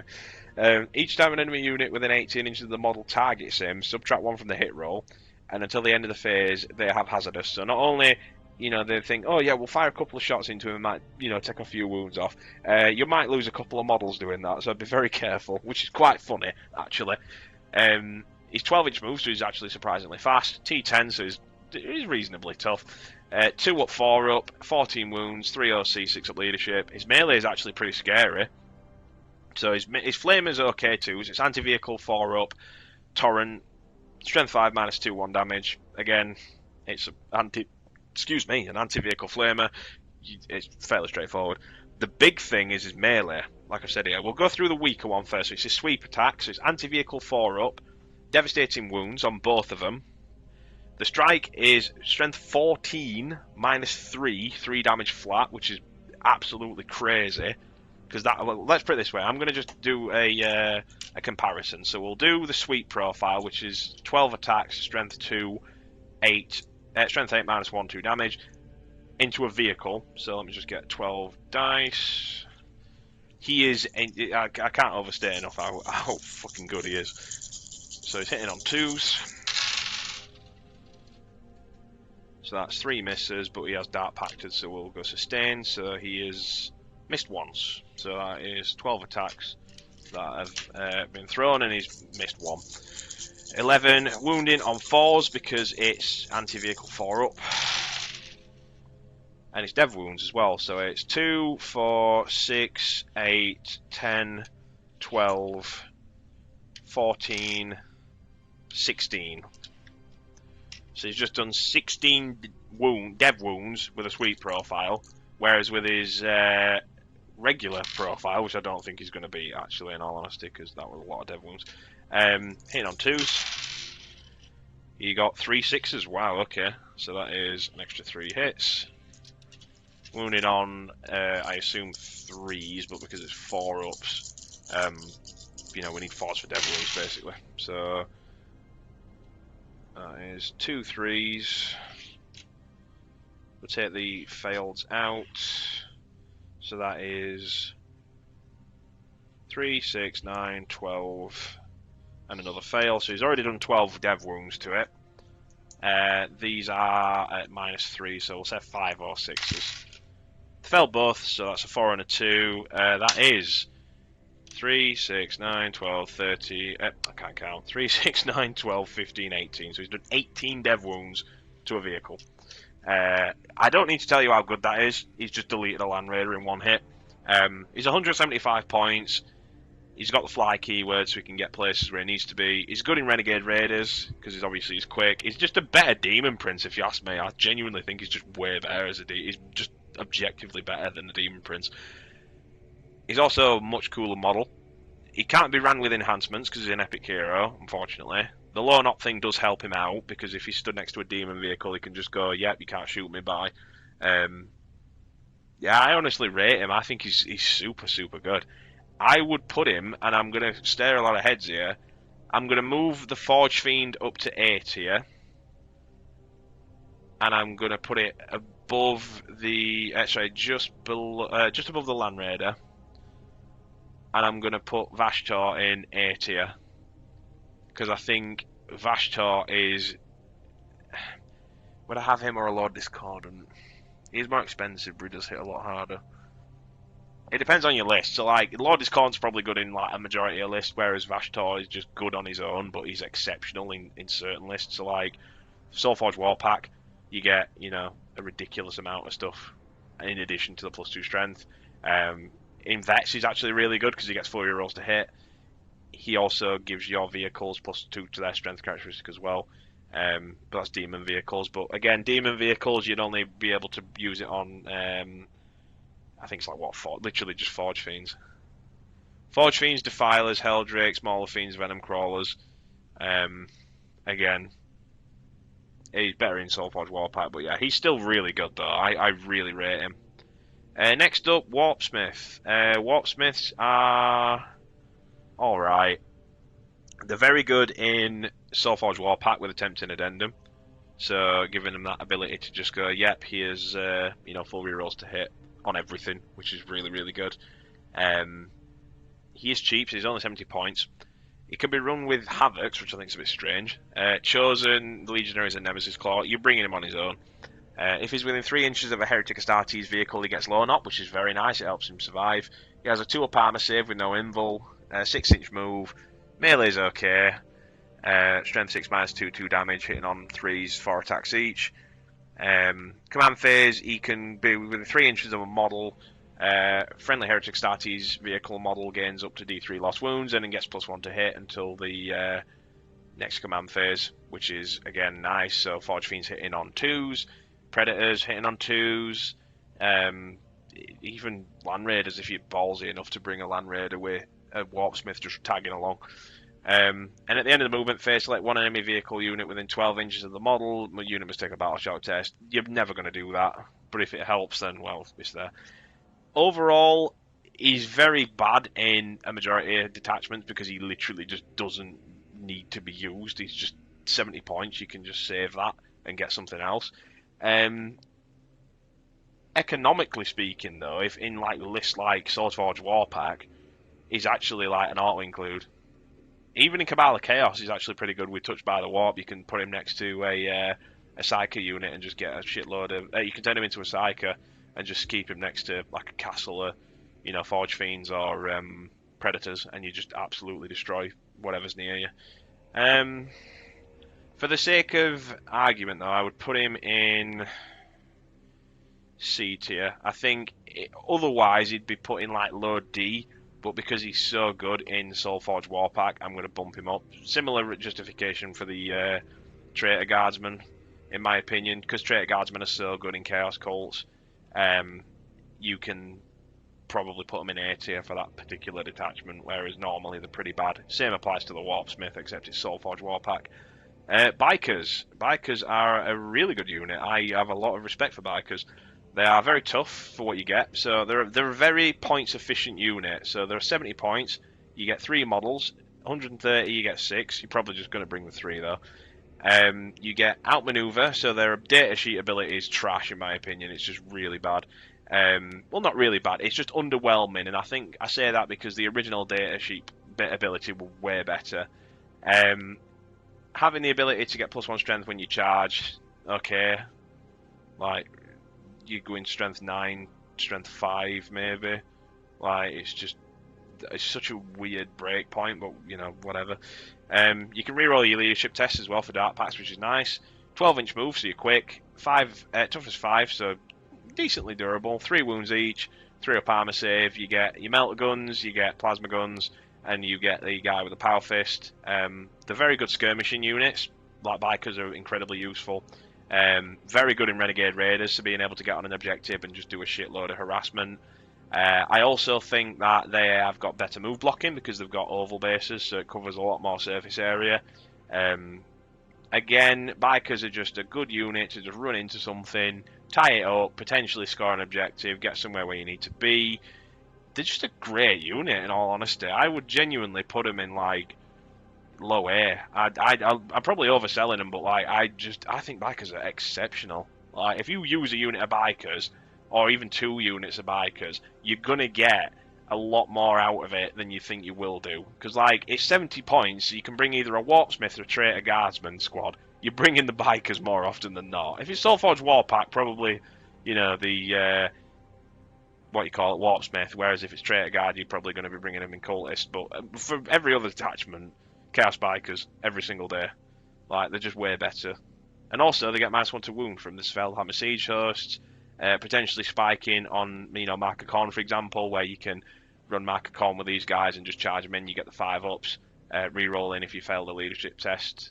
No, even if you pass it, you can still re-roll it. So if you get like a 6, for example, you can reliably get that 5-up lethal hits, which is always really good, especially when you're punching up. It's just really, really helpful. They're just a cheap, effective, good use skirmishing unit. You're probably going to bring them at least 1. I'd bring 1 or 2 units in a majority of lists, and you'll start to see why people do, because they're very, very good. Khorne Lord of Skulls is up next. I have not seen this guy in a very long time. So he's 450 points. He's very expensive. He's got a lot of good shooting. He's T13, 3 up armor, 5 up invul, 8-inch move, 24 wounds, 6 up leadership. Sorry, 6 up armor would be hilarious. OCA, deadly demise D6 +2. In the fight phase, after he's finished making his attacks, any models, if it destroyed a model within the fight phase, you can force an enemy unit within 6 inches to do a battle shock test, which is just it's okay, I guess. Like, you're not really going to give a shit. His melee with the Great Cleaver of Khorne is scary, so it's 5 attacks, hitting on 3, strength 16, -4, 8 damage flat. Absolutely just butchers everything. In my opinion, his best shooting is a Skull Hurler. Mainly because the Hades Gatling Cannon is 12 shots, strength 8, -2 damage at 48-inch range with sustained hits. Skull Hurler is 2d6, so you can either get between 2 to 12 shots, 60-inch range, strength 14, -3 damage.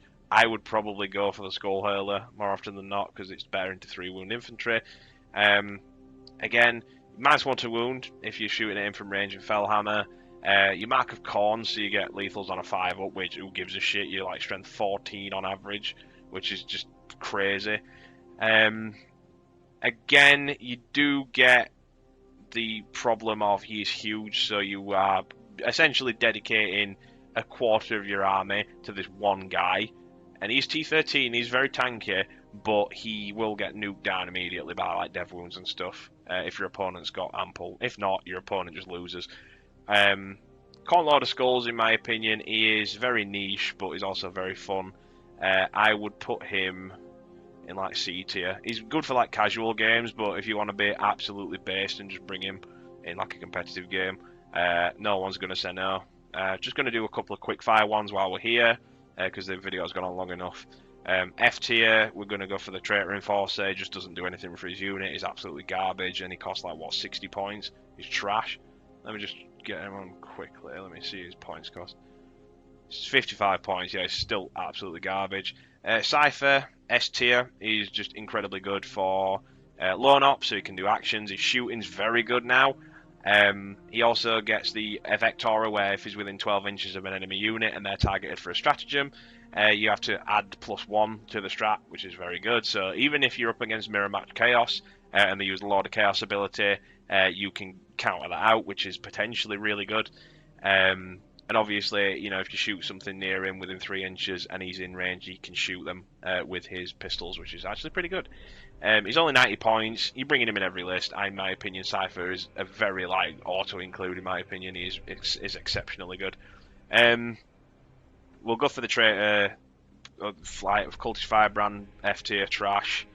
Accursed Cultists are a fairly straightforward one. S tiering Chaos Cults. Everywhere else, probably B. I'm just going to put him like maybe there, I think. Around that, like these three around here. Jump Pack Lord.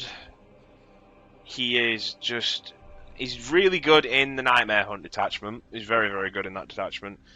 Anywhere else, he's pretty mid. Like, I know you can use him with the Shroud of Obfuscation in the Alpha Legion detachment, so he gets low on ops, so he's actually a very good utility piece.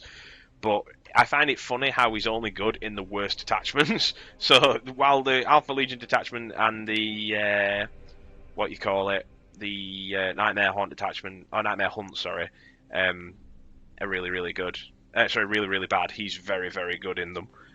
Mainly because you can lead him with Warp Talons. He's 90 points. You get -1 to any incoming stratagems as well, because he's a... sorry, he's not 90 points, sorry. Let me just double check. I actually think I might be right there. He's 80 points, sorry. His melee is okay. He's got a Power Fist. -1 to incoming cost, which is huge. You can rapid ingress Warp Talons for free if you attach him to him. He can normally be led by Raptors, which is actually... I'll get onto that. I'll get onto it. Extra piling, he gets an extra 3 inches, sorry, instead of 6. I can't remember, where's that today? Instead of a 3-inch piling or a consolidate, he can do 6 inches for his unit, which is good. He's fast at 12 inch, he's got fly, he's cheap, he's good with enhancements. I am going to give him a B tier. I think I am putting him there. Next up, Warp Talons. My opinion, S tier. I think 10 Warp Talons are a staple. Not like curations of bile level good, but I still think like in a majority of lists they're still scary. Veterans of the Long War, full rerolls to hit and full rerolls to wound in melee, absolutely shreds. Nightmare Hunt, they're incredibly good because they've got that just sheer amount of scary damage dealing stuff, especially when they're attached to a lord. They can do a lot more versatility with a Jump Pack Lord, and the Jump Pack Lord gives them that extra punch in melee too. Renegade Raiders, AP -3 if you're on an objective. So again, anything with a 3-up armor save is now getting saved on a 6. Anything with a 4-up that doesn't have an invul just dies. Again, they're just a shitload of attacks. Lethals and sustain. You're probably going to kill whatever you throw them into. And then if you do kill whatever you throw them into, you can just pick them up and you then move them somewhere else in the next turn. Ta-da! Like, it prints money. It's absolutely ridiculous. In my opinion, they're S tier. They're also really fucking cool too, which is fantastic. Felgor Beastmen, you are going in F tier because they're trash. No one's bringing them. Noise Marines, I'm going to put in Chaos Marines especially. They're They're expensive, that's the problem. Let me just get their data sheet up first. They're 145 points, I know that. In Renegade Raiders, like I mentioned earlier with a Rhino, if you use the Blast Masters in them, you get an extra AP on the objective because the Rhino's the one that's technically shooting with a firing deck. They're not as maneuverable as they are in Emperor's Children, mainly because obviously, you know, advanced shoot and charge, etc. is really good. Court of the Phoenician, you get the +1 strength, +1 AP strat. Rerolls with coterie as well. If you're in a Rhino, you can obviously use the Noise Marine Blast Masters. You get 4 rerolls to hit against whatever it is your Focus of Hatred is. Obviously, -1 to Battle Shock. Stacks as well, might I add. So if you get 2 separate units of Noise Marines and you shoot into a unit, that's now -2 to Battle Shock and Leadership tests, which is phenomenal. Blastmaster is also very good into a lot of stuff. So Strength 6 -2 1 damage on the varied frequency, which ignores cover. So that can shred, you know, Sisters of Battle. Hate that. They absolutely despise it. 18-inch range, so fairly short range. And the regular, like, single frequency that ignores cover 2 is 3 shots, hitting on 3s, strength 10 -2 3 damage. They are T5-2 up, T5-2 wounds 3 up, armor, 6-inch move, 145 points. I'd say like B. I think like top of B seems reasonable because you're going to bring them in Renegade Raiders, like, without a doubt. The party bus is definitely alive. They're just better than Havocs on average, in my opinion. Like, to a majority of stuff, Havocs are, you know, not as good as Noise Marines. Noise Marines are just way better, mainly because of the Blastmasters.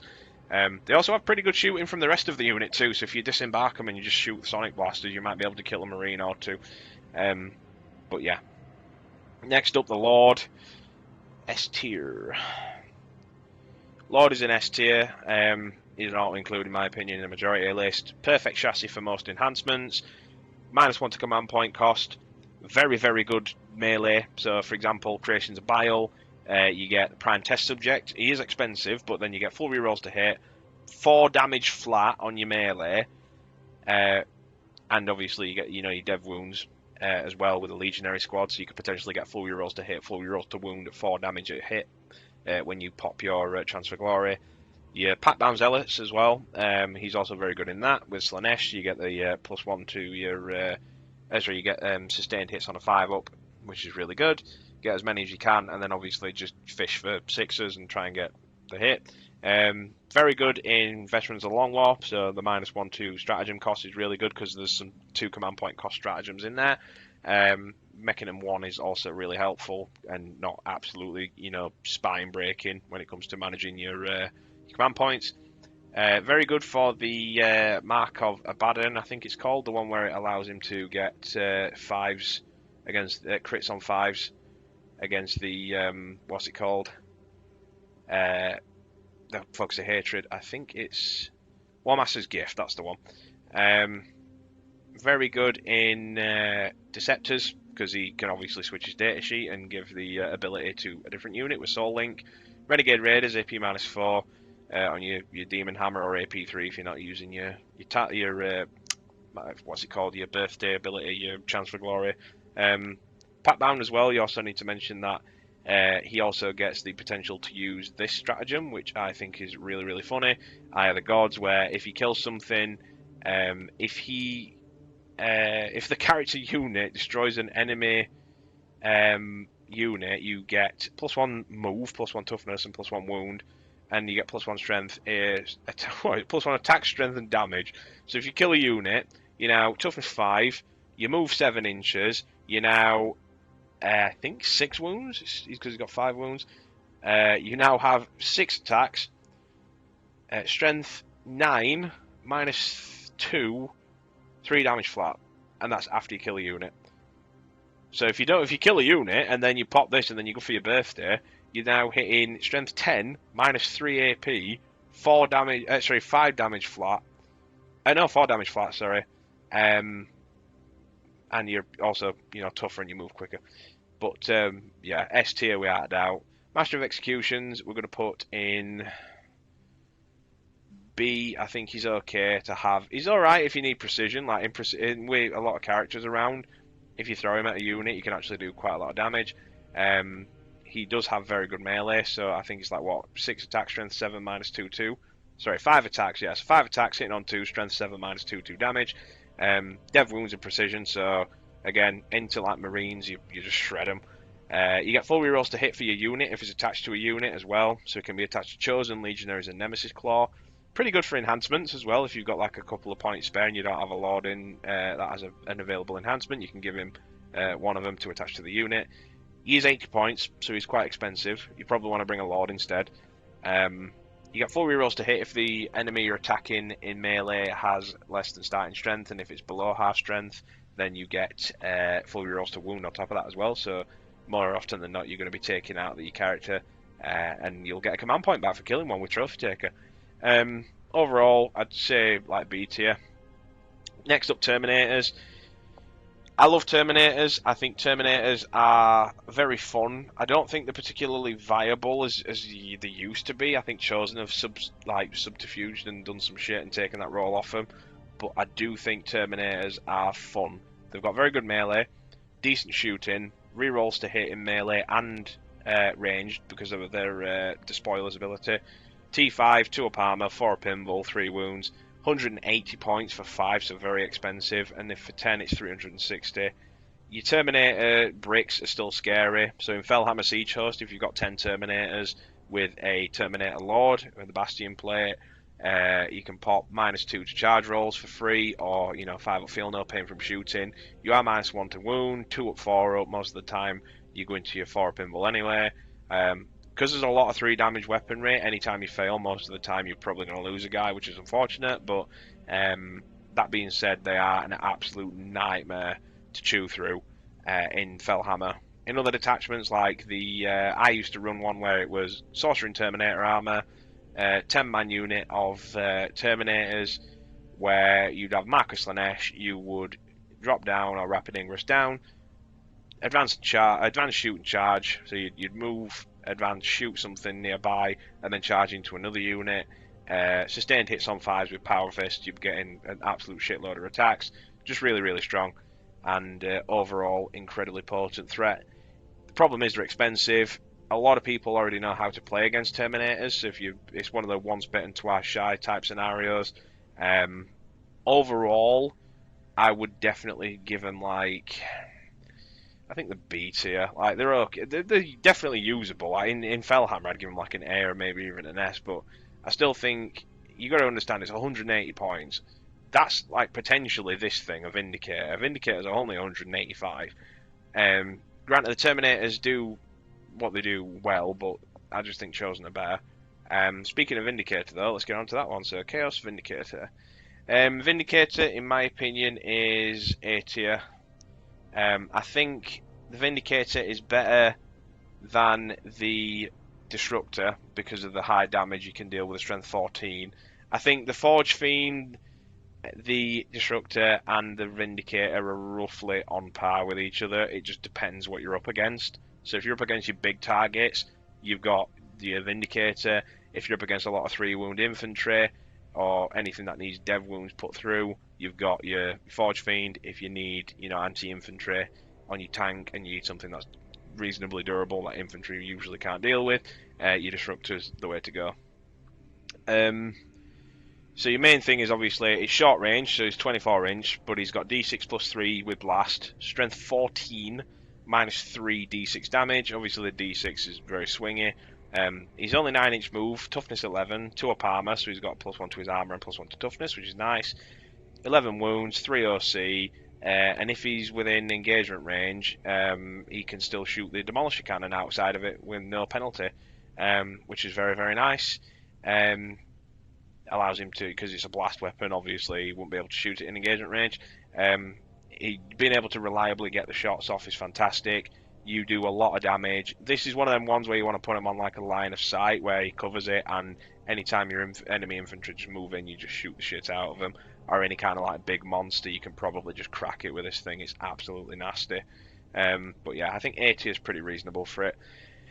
Harken worldclaimer is next. I have not seen him in genuinely years. I don't really care for him at all. He's 90 points. You're probably going to bring a Chaos Lord in jump pack anyway. He's not offensively bad, so I'll put him in E tier, but again, you're not bringing him because he's just trash. Like, he's just really, really underwhelming. Havocs, this is a decisive one. A divisive one, sorry.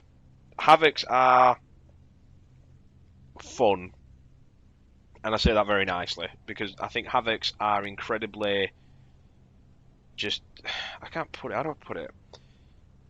It's like Havocs just do something really, really well, and then, like I've said earlier in other videos, they have incredibly diminishing returns. So, for example, you've got Las Cannon Havocs, not being able to, you know, get your modifiers sorted is really, really nice, so you don't get for -1 to hit, which is good. It's just... They're okay in Fellhammer, because obviously you can shoot with, you know, with a pistol, it turns it into a pistol, which is good. You can just get the last cannons, you'll shoot something, you'll potentially kill it, and let's say the Havocs put the job, you know, put the actual job title and cause havoc for your enemy, then you're gonna not really care, because they kill something and then that's it. They don't really do anything other than that. Like, yeah, it's fun to bring the chain cannons and go, haha, yeah, you know, funny full auto chain cannons that just, you know, 8 shots each.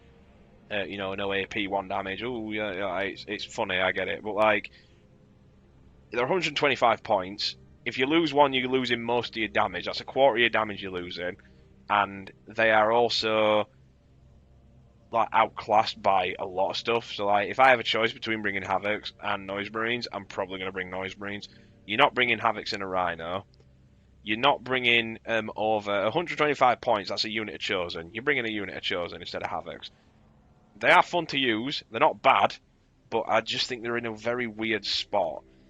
So I'm going to, out of respect, I'm going to put them in C tier. I'll put them just there. I think I'll probably put them below the above the Warpsmith and below the Maulafine. I'd rather bring a Maulafine than if I actually know. We'll put the Havocs above the top of C tier. I think that they're usable, but they're not bad. Next up, Plague Marines. I have not really had much time playing with these guys in this detachment. I know, in Chaos Space Marines, sorry, or Death Guard for that matter. You can bring 5 for 95, 7 for 130, and 10 for 190. They have a afflicted thing they can use, but that's primarily just for Death Guard. You don't get the benefit of that, unfortunately, because you are going to be brought with, you know, Heretic Astartes, so you don't really give a shit. They're alright, the T6, so it's tough. 3 up armor, 2 wounds each, 2 OC, so the 2 OC is actually very nice. You're just going to want to bring Legionaries or Chosen, in all honesty. Yeah, they do get the Mark and Nurgle, so if they're being brought within Pat-Bound Zealots... Oh no, they don't actually, because they're Heretic Astartes, they don't benefit from it. Let me just double check. I think they do. I'm unsure about that one. I don't think they do, but either way, they're okay. They're like, I'd put them like, I'd rather have Plague Marines than Khorne berserkers. But yeah, I think Traitor Guard I may have ranked too high overall, so for argument's sake, I'm going to put them in D tier just for, you know, argument toss. Traitor Guard are pretty bad in literally like every other detachment. Whereas the Dark Apostle and all that are usable in Dark Commune, Dark Commune, Dark Apostle and ACDC units are just scary. Heldrake, F tier, trash, but I really wish it was good. Obliterate. We'll save the biggest change till last. So Obliterators, in my opinion, are going into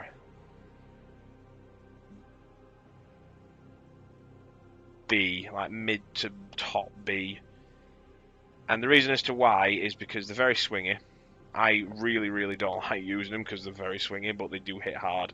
The Toughs are T7, 4-inch move, which is a joke. 2 up armor, 5 up invul, 5 wounds each, 2 OC and a 6 up leadership. Obviously they can do the once per battle where they indirect fire. So obviously, you know, your opponent, if you're shooting at it, it'll always fail. If you hit, you have to hit on 4s. And obviously you get the benefit of cover if you're being shot at by indirect fire. The shooting's very good if you get like high rolls on it. Mark and Nurgle with Obliterators or Chaos Undivided. I prefer Chaos Undivided usually because of the full rerolls to wound, mainly because of the Profane Zeal strat. They're 160 points, so they are actually quite expensive. They do have Deep Strike, which is nice. They're very, very good if you do get into the right targets, but majority of the time Like, Veterans of Long War, they're incredible in. Like, they're so good in Veterans of Long War. You bring in, like, 2 units each, like, every single time. They're okay in other detachments, I guess. I mean, the 4 flat damage on your shooting's very nice. With Melter 2, you're dealing, like, what, AP 3, 6 damage a shot if you're within, 9 inches. Which is, again, very nice. It doesn't count if you deep strike, though, because technically your base is outside of 9 inches. So you can deep strike 9 inches away from a unit, but because the rest of the base is outside of the 9 inches, it doesn't count as melter, which I think is a bit stupid if you ask me, but, whatever. If you move these guys closer, obviously within 18 inches, then, within 9 inches of an enemy unit, you'll get 6 damage a shot. But it's very, very rare that you'll actually be able to do that in a majority of circumstances. Having them on Renegade Raiders is good too, because you get the extra AP. So AP -3, AP -4 is probably what you're looking for most often. They were very good into Victrix because they did 4 damage a shot. So if you could get like a good amount of damage off on them, you'd be killing quite a lot of Victrix just flat out right. But because they're 3 wounds apiece now, we have better things for that. So Forge Fiends, auto cannons on the Disruptor, even the Lord Discordant, and even like 3 damage melee. So Lord Discordant, Vashtorr, Chaos Lord when he uses his ability, the Chance for Glory, that type of stuff. Very, very nice. But overall, Obliterators are in a good spot right now. They could probably do a bit of a points cut, like I'd say about to 150, I think. And then I think they're very, very fine. But due to the swinginess of it and potentially spiking on damage and potentially, lowballing the damage, I would give them a B tier overall. Next up is the Hellbrute. The Hellbrute is a very weird one. I think it's pretty weak at the minute, though, unfortunately, because it's just weird. Like, it's 6-inch move, T9, so T9's okay, but you're still going to get shredded. He doesn't have an invul, so it's 2 up armor, no invul. 8 wounds, so anything that goes through, like 2 las cannon shots just kill this guy most often. 130 points is very expensive. Obviously, it gives a 6-inch aura of you get the additional rule of the Dark Pact. So if you go for sustain, you get sustained lethals all the time. They're not as good as the World Eater's counterparts, unfortunately. But then again, the World Eater's counterpart, Hellbrute, was scarily good. Emperor's Children don't have them. Fuck you, Games Workshop, because we want Sonic Dreadnoughts or Sonic Hellbrutes. I don't care what we have to do. I am very, very sad about that, but I digress. Hellbrutes are very swingy, so the Hellbrute Hammer hitting on 4s is big if you do hit, like Strength 14 -3, D6 +1. Most often than not, you just bring in the Fist, though. Strength 12 -2, 3 damage flat, and obviously you get 7 attacks because you get +2 to the attacks. Sustain and lethal hits. So, again, we'll just do a bit of dice rolling because the video's nearly over. I want to make sure we show just how powerful this thing is. 7 attacks, hit on 3s. Dark Pact in for sustains and lethals. So we've got 2 misses and 2 sustain and lethals. So we'll put them to the side and we'll get 2 extra dice. We have missed 1 though. So is wounding on 3s. Pretty good. So we've wounded a grand total of 7 times into Victrix, so that's -3, so -2 is 4 ups. That's 1, 2, 3, 4, 5 Victrix on a guard dead. Yeah, that's just it's pretty good. But for 130 points, it's a bit too expensive. I think they should be brought down or given an invul. The fact that a Hellbrute doesn't have an invul is like somewhat concerning. Even if it's like a 5 up, it would be helpful. Maybe even a 4 up. But I think a 4 up's a bit too much because Dreadnoughts don't get an invul. But then again, though, to counter that point, Primaris Dreadnoughts and other Dreadnoughts are just way better. Overall, the Hellbrute is definitely usable if you're running an Abaddon castle, but as far as it goes, I would put him like there. He's 130 points. You're going to bring a tank instead. Right, the biggest change recently, Raptors. Raptors are now very expensive, unfortunately. They do get to be brought with heavy melee weapons now, so you can bring up to, let me just have a look. 2 Raptors can have their place, so you can potentially bring 2 heavy melee weapons into a unit of Raptors now. So 5 of them cost 110 points, and 10 of them cost 210. So that's, for a unit of 10 you've got 4 heavy melee weapons, and for a unit of 5 you've got 2. You can also bring them with some okay shooting, so the melter and a plasma gun. But most of the time, you bring in melee because the shooting's like okay-ish. You probably bring in the melter gun, and the rest you just bring in melee. These are very, very good now in Nightmare Hunt. I think they make Nightmare Hunt a lot more scary because obviously, you know, the damage output's gone up a lot. They also have the grenades keyword, which is very good. So do Warp Talons now, which is again very, very nice. I think Warp Talons do. Let me just check. Yeah, Warp Talons have grenades. Yeah, okay. So Warp Talons have the grenades keyword now, as well as Raptors. In Nightmare Hunt, I think you honestly might see Raptors more often now, and I'm not even joking. They are a lot better. Like the extra melee threat is actually really, really nice. So you other stuff that you would normally be struggling to kill, what the Lord would have helped you kill, you don't need. So you can just bring these guys and then just go, right, we're gonna probably kill this 5-man unit on, you know, MSU unit on the objective, and we're gonna take that objective off them, as opposed to before where they were like, oh, we've only got a power sword, and all this other shit. They do have a very weird one, which I think is strange, because it says here mutations. Let me just have a look. What the hell is a mutation?